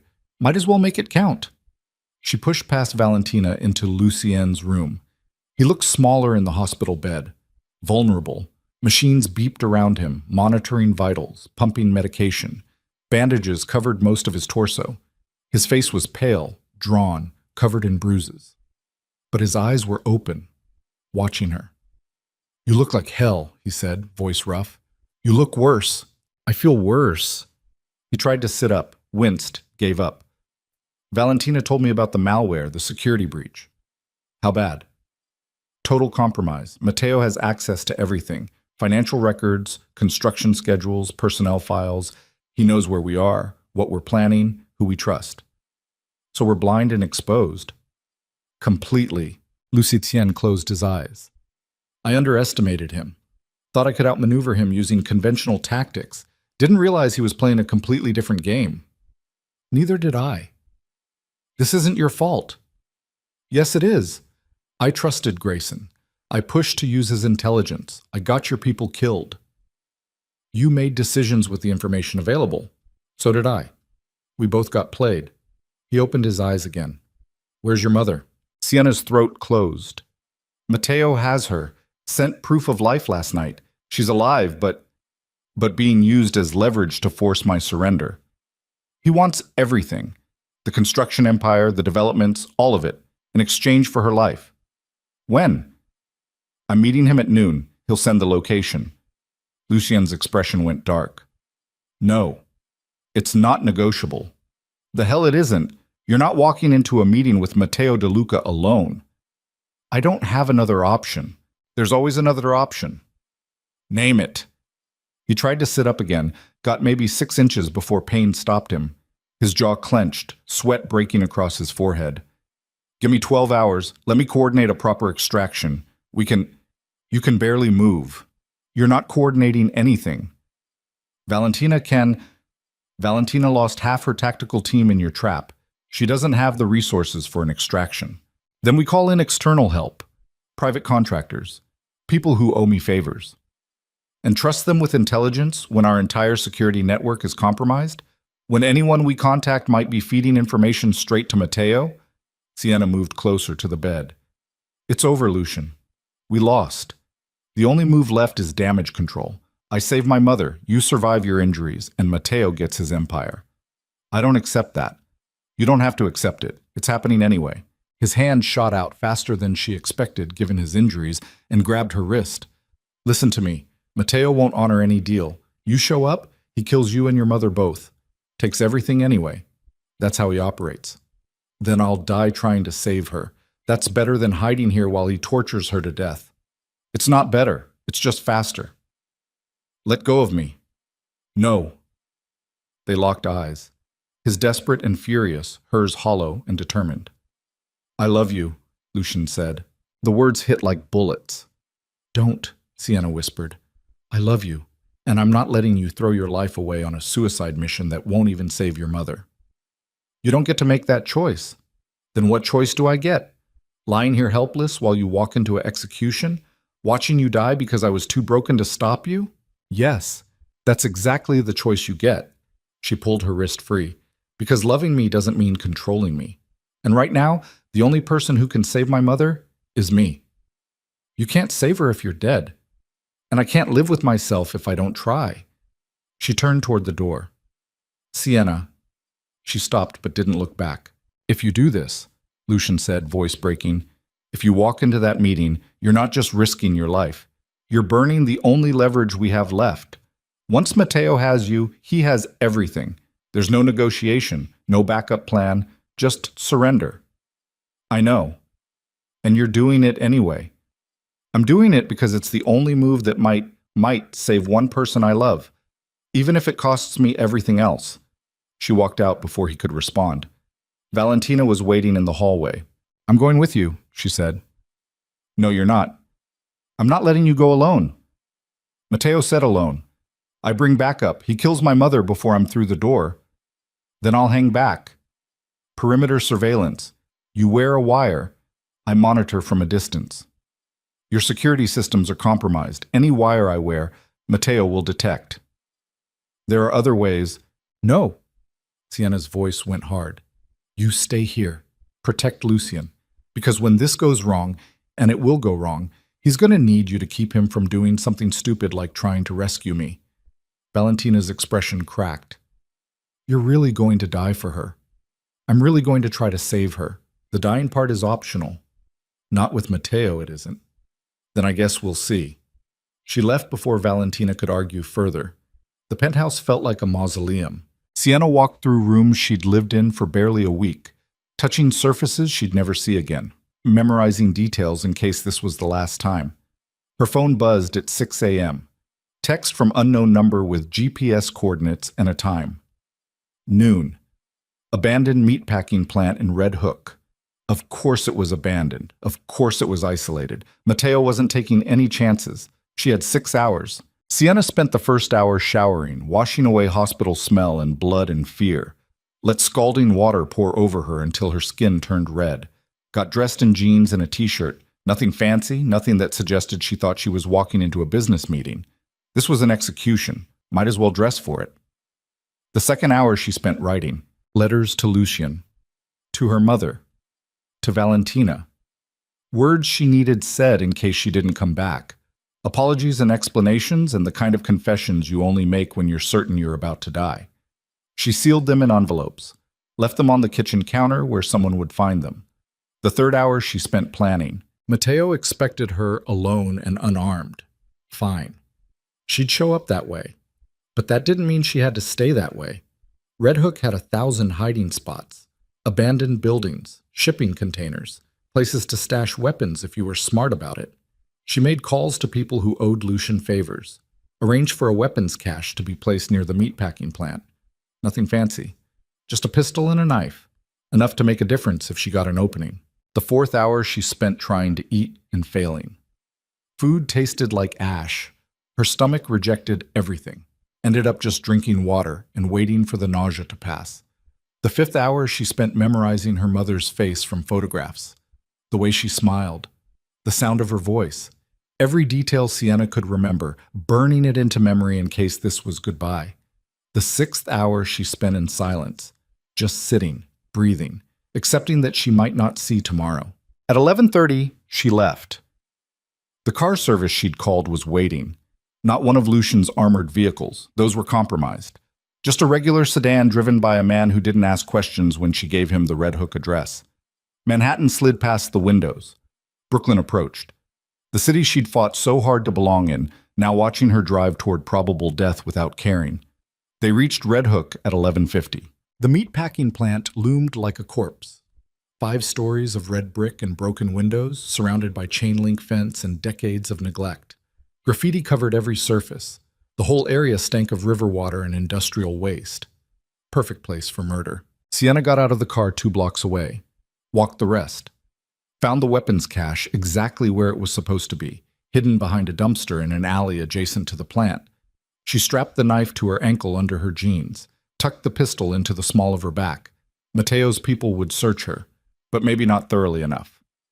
At exactly noon, she approached the plant's main entrance. 2 men waited there. Matteo's people, expensive suits, dead eyes, bulges under their jackets that suggested serious firepower. "Mrs. Moretti," one said, "hands up, spread your legs." She complied. They searched her thoroughly, found the pistol immediately. The knife took longer, but they got it. Removed both weapons, her phone, her watch, everything that could be used as a weapon or tracking device. "Clean," one said. They grabbed her arms, walked her inside. The interior was exactly as abandoned as the exterior suggested. Concrete floors covered in debris. Rusted equipment that hadn't been used in decades. Hooks hanging from ceiling rails where animal carcasses used to hang. Sienna's stomach turned.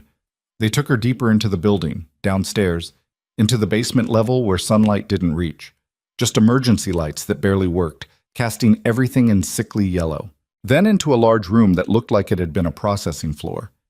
And there, her mother, tied to a chair in the center of the room, bruised face, hands bound behind her back, but alive, conscious, eyes going wide when she saw Sienna. "Mom," Sienna choked out. "Sienna, no, you shouldn't have come." One of the guards hit her mother across the face. Patricia's head snapped sideways, blood from a split lip. "Stop!" Sienna lunged forward. The guards holding her arms tightened their grip, stopping her dead. Touching reunion. Matteo stepped out of the shadows. He looked exactly like he had at the gala. Expensive suit, perfect hair, smile that suggested he enjoyed this. Behind him stood more guards. 6 total. All armed, all positioned to cover every exit. Sienna was completely surrounded. "You came alone," Matteo observed. "I'm impressed. I expected Lucien to try something stupid. Lucien's in the hospital. You put him there." "I did, didn't I? That explosion was beautifully executed. My demolition expert deserves a bonus." He moved closer, circling her like prey. "Tell me, how does it feel knowing you led him into that trap? Knowing your trust in Grayson got his people killed? Where's Grayson? Somewhere safe, being rewarded for excellent work. He played his part perfectly. Fed you just enough real intelligence to seem credible, then delivered the malware that destroyed your entire security network. Matteo stopped directly in front of her. You really thought you could use him as bait? That I wouldn't see through such an obvious tactic? I thought I had a chance. You never had a chance.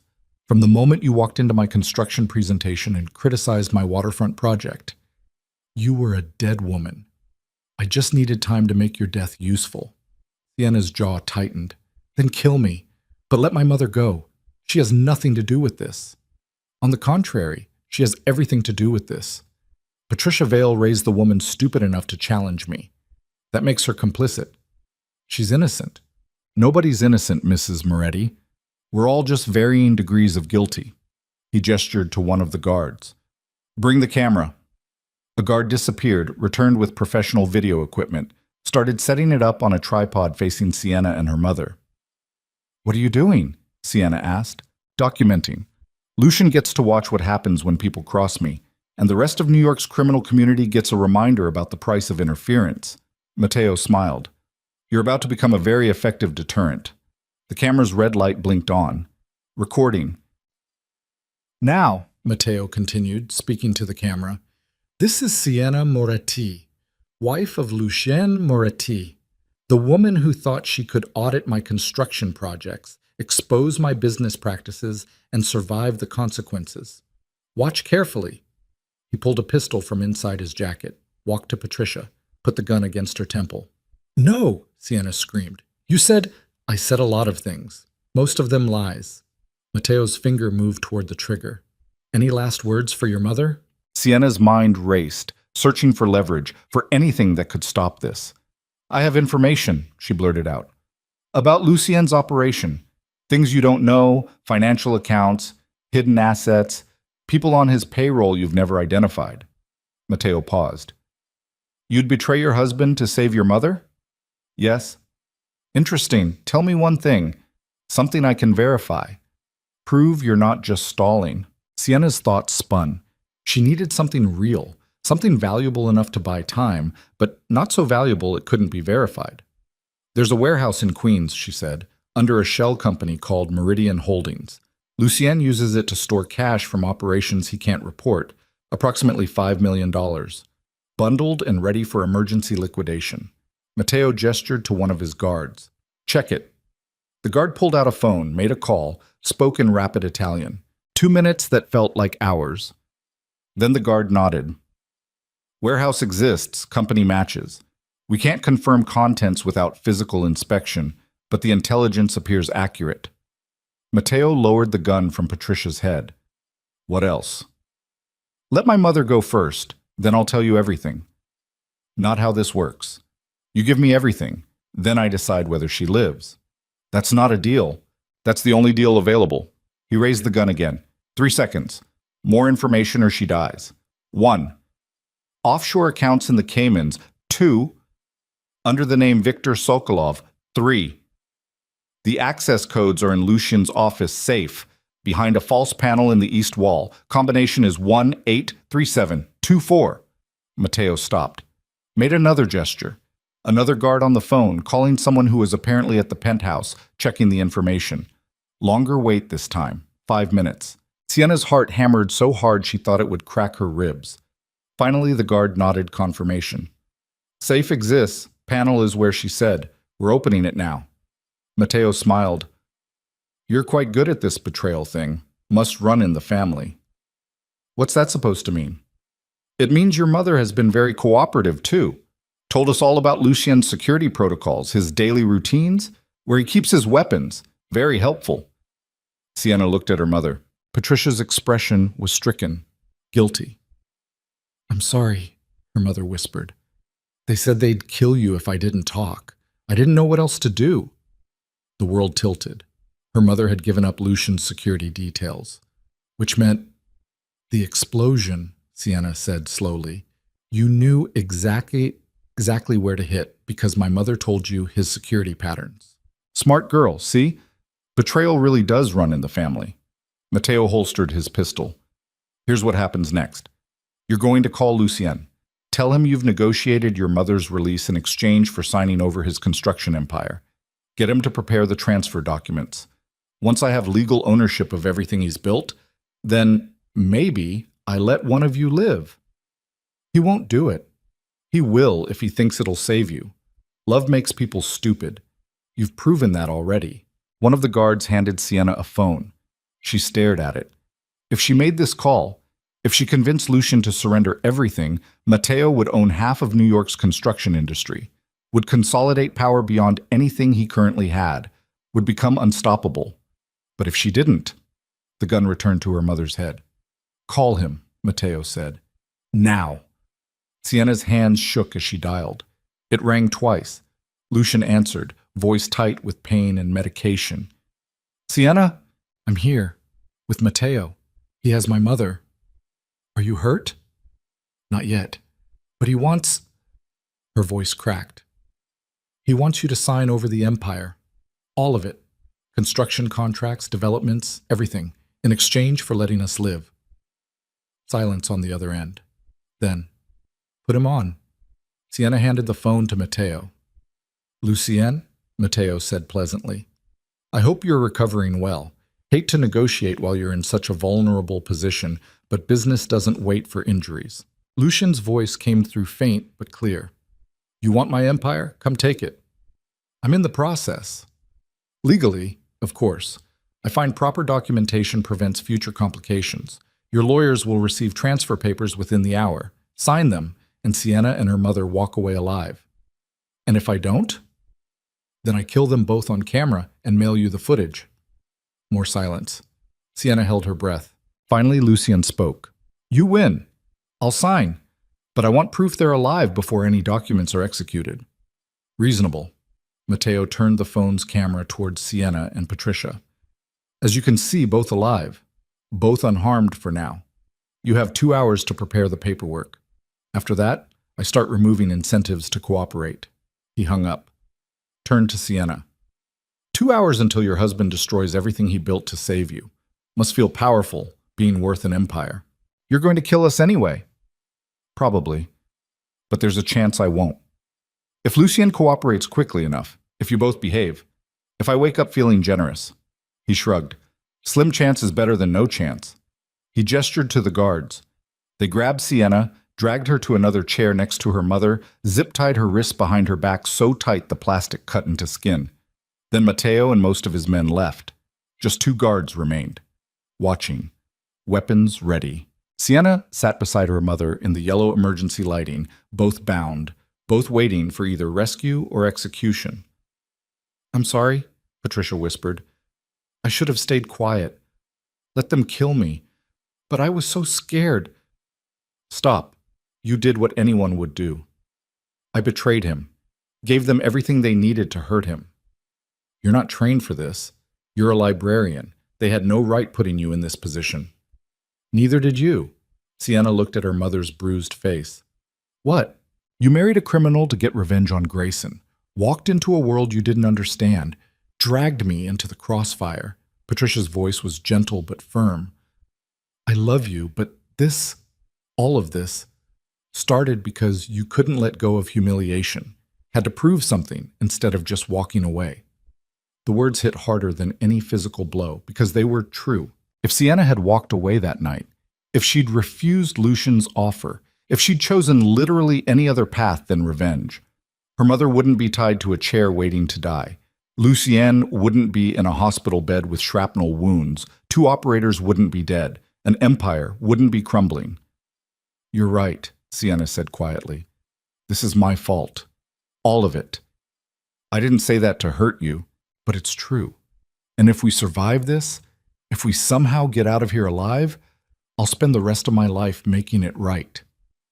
How? I don't know yet. They sat in silence. Minutes crawled past. 1 hour. The guards changed shift. New men, same dead eyes, 90 minutes. Sienna's wrists had gone numb from the zip ties. Her shoulders screamed from the awkward position. But none of that mattered compared to the certainty growing in her gut that Matteo had no intention of letting them live. This was just theater, a performance designed to torture Lucien while destroying his legacy. At the 2-hour mark, Matteo returned. He carried a tablet showing legal documents. Your husband has been very cooperative, signed everything, even added a few assets I didn't know about. He showed Sienna the screen, transfer agreements bearing Lucian's digital signature, legal and binding. As of 10 minutes ago, I owned the Moretti construction empire. Every contract, every development, every piece of leverage he spent 15 years building. Sienna's chest felt hollow. Lucian had surrendered everything for her. So let us go, she said. I said I might. Never said I would. He drew his pistol. The problem with mercy, Matteo continued, is that it suggests weakness. And in my business, weakness gets you killed. So as much as I'd enjoy the symmetry of letting you live with the guilt of destroying Lucian's empire, the lights went out, complete darkness. Shouts from the guards. Gunfire erupted. Muzzle flashes lit the room in strobing bursts.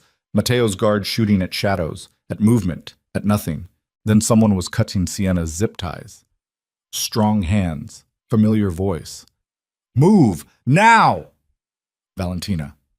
She pulled Sienna to her feet, shoved something into her hands. A pistol. More gunfire, screaming, bodies hitting concrete. Emergency lights kicked back on. Chaos. 4 of Matteo's guards down.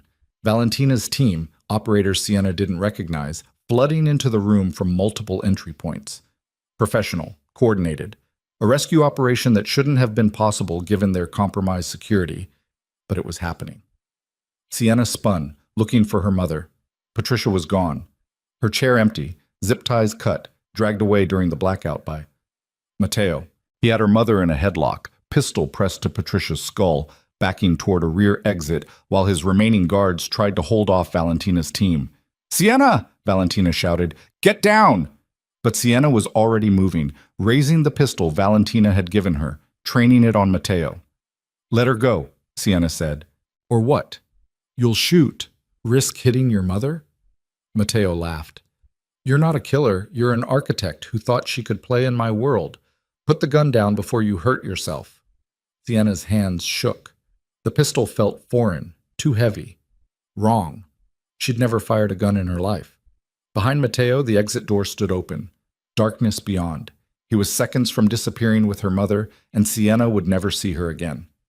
Last chance, Matteo said. Drop the weapon or Isto. Sienna fired. The gun kicked harder than expected. The shot went wide, missing Matteo by inches, punching into concrete behind him. He flinched, just for a second. His grip on Patricia loosened. Patricia drove her elbow into his stomach, threw herself sideways. Sienna fired again. This time the bullet found its target. Matteo's shoulder exploded. He spun, hit the wall, dropped his pistol, but didn't fall. Grabbed for Patricia again with his good arm. Sienna fired a third time. Center mass. Matteo went down. The room fell silent except for ringing ears and heavy breathing. Valentina's team secured the last of Matteo's guards, zip-tied them, called for medical and police. Sienna ran to her mother. Patricia was shaking, sobbing, but alive. It's over, Sienna whispered. You're safe. It's over. But even as she said it, she knew it wasn't true, because Matteo was still breathing, still alive on the concrete floor, blood spreading from the chest wound, looking up at her with hate and disbelief. You actually shot me, he gasped. You actually believed I wouldn't. This doesn't end. He coughed blood. This doesn't end with me. I have partners, people who'll come for you, for Lucien, for everyone you love. Then we'll deal with them too. You can't. You're not built for this world. Sienna crouched beside him, pistol still in her hand. You're right, she said quietly. I wasn't built for this world, but I've learned. You taught me. Every threat, every manipulation, every calculated move designed to break me. You taught me exactly how ruthless I needed to become to survive people like you. She stood, walked away while paramedics rushed in to try saving the man who'd orchestrated her destruction. Valentina appeared beside her, covered in tactical gear and someone else's blood. How? Sienna asked. How did you find us? Our security was compromised. It was. So I used external contractors. People Matteo had no intel on, called in every favor Lucien's ever earned from operators who owe him their lives. Valentina's expression was grim satisfaction. He thought destroying our network made us helpless. Forgot that Lucien's real power isn't systems, it's people. The document transfers, fake. Lucien signed them under duress, which makes them legally invalid. His lawyers will shred them before Mateo's body cools. If it cools, Sienna thought, but didn't say. The paramedics were working frantically. Mateo might survive, or he might not. Either way, he'd lost. Sienna walked out of the meatpacking plant with her mother leaning heavily on her shoulder, into sunlight that felt wrong after so much darkness. Police cars and ambulances filled the street. Federal agents in FBI jackets were already arriving, ready to take statements and evidence. Her phone, returned by one of Valentina's team, buzzed. Lucien. She answered. It's done, she said before he could speak. We're alive. Mateo's shot. It's over. Silence on the other end, except for breathing that suggested pain or relief, or both. Then, come home. I need to give a statement to... Valentina will handle it. Come home. Please. The vulnerability in his voice made her chest ache. I'll be there in an hour. She hung up. Looked at her mother. Bruised, exhausted, traumatized but alive. I need to take you somewhere safe, Sienna said. I need to go home. My real home. Connecticut. Away from all of this. It's not safe yet. Sweetheart, Patricia cupped her daughter's face. Nothing about this is safe, but I can't stay in your world. It'll kill me slower than Mateo would have. I need to go home. Process this. Figure out if I can ever feel safe again. I'll have security on you, 24/7 until we're certain. Fine. But I need space. From you.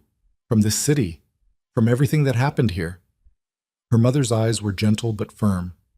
I love you, but I can't be part of whatever you've become. The words cut deep. Because Sienna understood. Her mother was right. She had become something different, something harder. Someone who could shoot a man without hesitation when her family was threatened. Someone her mother didn't recognize anymore. I understand, Sienna whispered. They held each other for a long moment. Then Patricia was escorted to a waiting car by federal agents who'd coordinate her protective custody and transport back to Connecticut. Sienna watched her mother disappear into the city, then turned to Valentina. Take me to Lucien. The hospital felt different this time, less like a place of defeat, more like a battlefield where they'd somehow survived. Lucien was still in his room, still covered in bandages and hooked to machines, but his eyes were clear when Sienna entered, alert, focused entirely on her. You shot him, he said. News travels fast. Valentina called from the scene, said you put 3 rounds in Mateo De Luca without hesitation. Something that might have been pride flickered across his expression. I told you that you were dangerous. You told me love was a death sentence. It is. For some people. He held out his hand. But maybe not for us. Sienna took it. Sat on the edge of his bed. Let herself feel the weight of everything that had happened. My mother's going home, she said. Back to Connecticut. Says she can't be part of this world. Can you? I don't know. A week ago, I would have said no. Now, she looked at their joined hands. Now I've killed a man, watched people die, destroyed relationships I thought were unbreakable. I don't know who I am anymore. You're a survivor. That's who you are. That's who you've always been, underneath the architecture and social climbing and belief in fairness. Lucien's grip tightened. You survived Grayson's humiliation, survived my world's violence, survived Mateo's trap. You're still standing when everyone expected you to break. I did break, just not the way they expected. No, you transformed. There's a difference. Sienna leaned down, pressed her forehead to his. I love you, she whispered. Even though you warned me not to. Even though it's dangerous and stupid and goes against every rule in our contract. I love you. I love you too. More than I thought I could love anyone after Isabella. Your first wife, is gone. Was gone long before I met you. And I spent 5 years punishing myself for not saving her, for thinking love was my weakness. His hand came up, cupped her cheek. But loving you, that's not weakness. That's the only thing that kept me fighting when Mateo had you. The only thing that mattered more than my empire, or my pride, or my life. You signed everything over to save me. and I'd do it again, without hesitation. Even knowing I walked into that trap stupidly, that I trusted Grayson and got your people killed? Even knowing all of that, because you're worth more than buildings and contracts and criminal reputations. He pulled her closer. You're worth everything. They kissed, gentle this time. Not desperate, just certain. A promise that they'd survived the worst and chosen each other anyway. When they finally broke apart, Sienna asked the question that had been building since the meatpacking plant. What happens now? Now we rebuild. The malware Grayson planted, Valentina's team is scrubbing it. Should have our systems clean within 48 hours. The transfer documents Matteo forced me to sign are being invalidated as we speak. And Matteo himself, is he going to survive? Unknown. Last I heard, he was in emergency surgery. 50-50 odds. Lucian's expression went dark. If he lives, he'll face federal charges. The FBI has been building a case for years. Your shooting him just accelerated their timeline. If he dies, then we deal with whoever takes his place. Exactly. Sienna sat back, processing. And us? What happens to us? That depends. Our contract has 4 months left. You could honor it. Take your money. Walk away with everything you wanted. Revenge on Grayson, enough capital to start your architectural firm, and a hell of a story. Or we tear up the contract. Make this real. Not a business arrangement, not a temporary alliance, just us, whatever that becomes. Sienna's heart hammered. This was the choice. Walk away clean with money and revenge and her life somewhat intact. Or stay in this violent world with a man who'd warned her that everyone he loved became a target. I need time, she said. I know. To process everything. To figure out who I am now. To decide if I can actually survive in your world long term. Take all the time you need. I'll be here. He gestured at his injuries. Not going anywhere for a while. She smiled despite everything. Then her phone rang. Valentina. Turn on the news, Valentina said without preamble. Channel 7. Sienna found the remote, flipped to the news channel. Breaking coverage, aerial footage of the meatpacking plant. Reporter's voiceover explaining the dramatic rescue, the shooting, the arrest of multiple suspects connected to organized crime. Then the image changed to Grayson Mercer, being led out of a federal building in handcuffs. Arrested this afternoon on charges of conspiracy, racketeering, and providing material support to organized crime.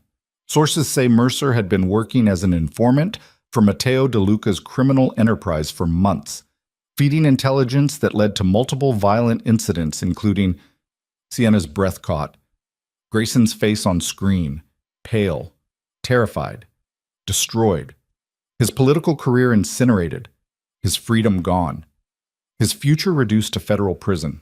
That's the final nail, Lucian said quietly.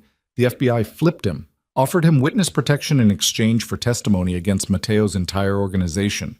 But he refused, thought he could lawyer his way out. Now he's facing 20 years minimum. Good, Sienna heard herself say. And meant it. The man who'd publicly humiliated her, who'd betrayed Lucian, who'd helped orchestrate her mother's kidnapping, was finally facing consequences. It's really over, she said. This chapter is. But there will be others.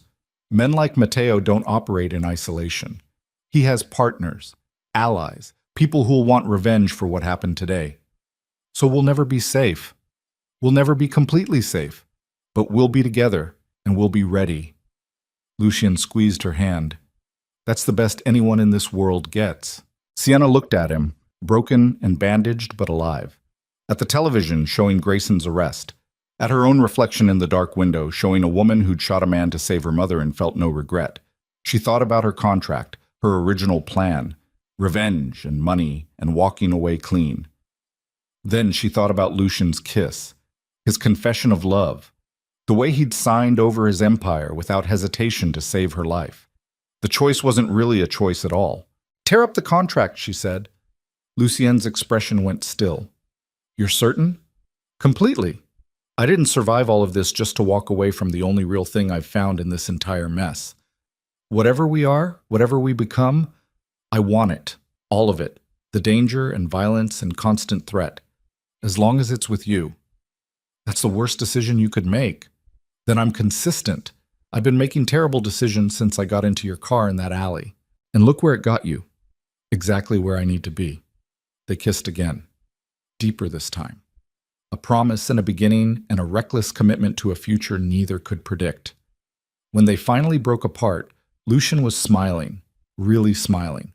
The first genuine expression of happiness she'd seen on his face since they'd met. "Welcome to the family," he said, "for real this time." "Does this mean I get a new ring?" That black diamond screams contract marriage. "You can have whatever you want.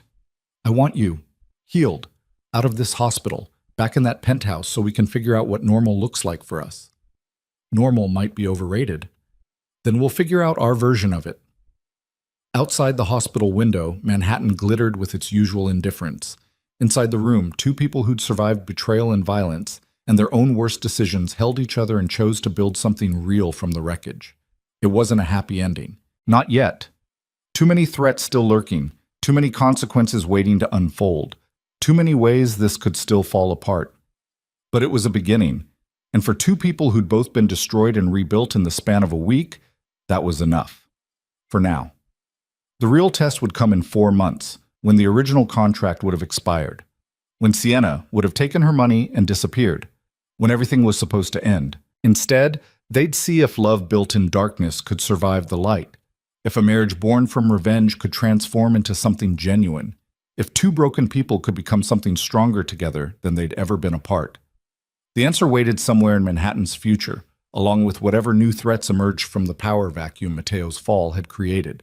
But tonight they'd survived, and that would have to be victory enough. 6 months later, Sienna stood in front of floor-to-ceiling windows overlooking a construction site in Brooklyn, watching the skeletal framework of what would become a 30-story mixed-use tower rise against the autumn sky.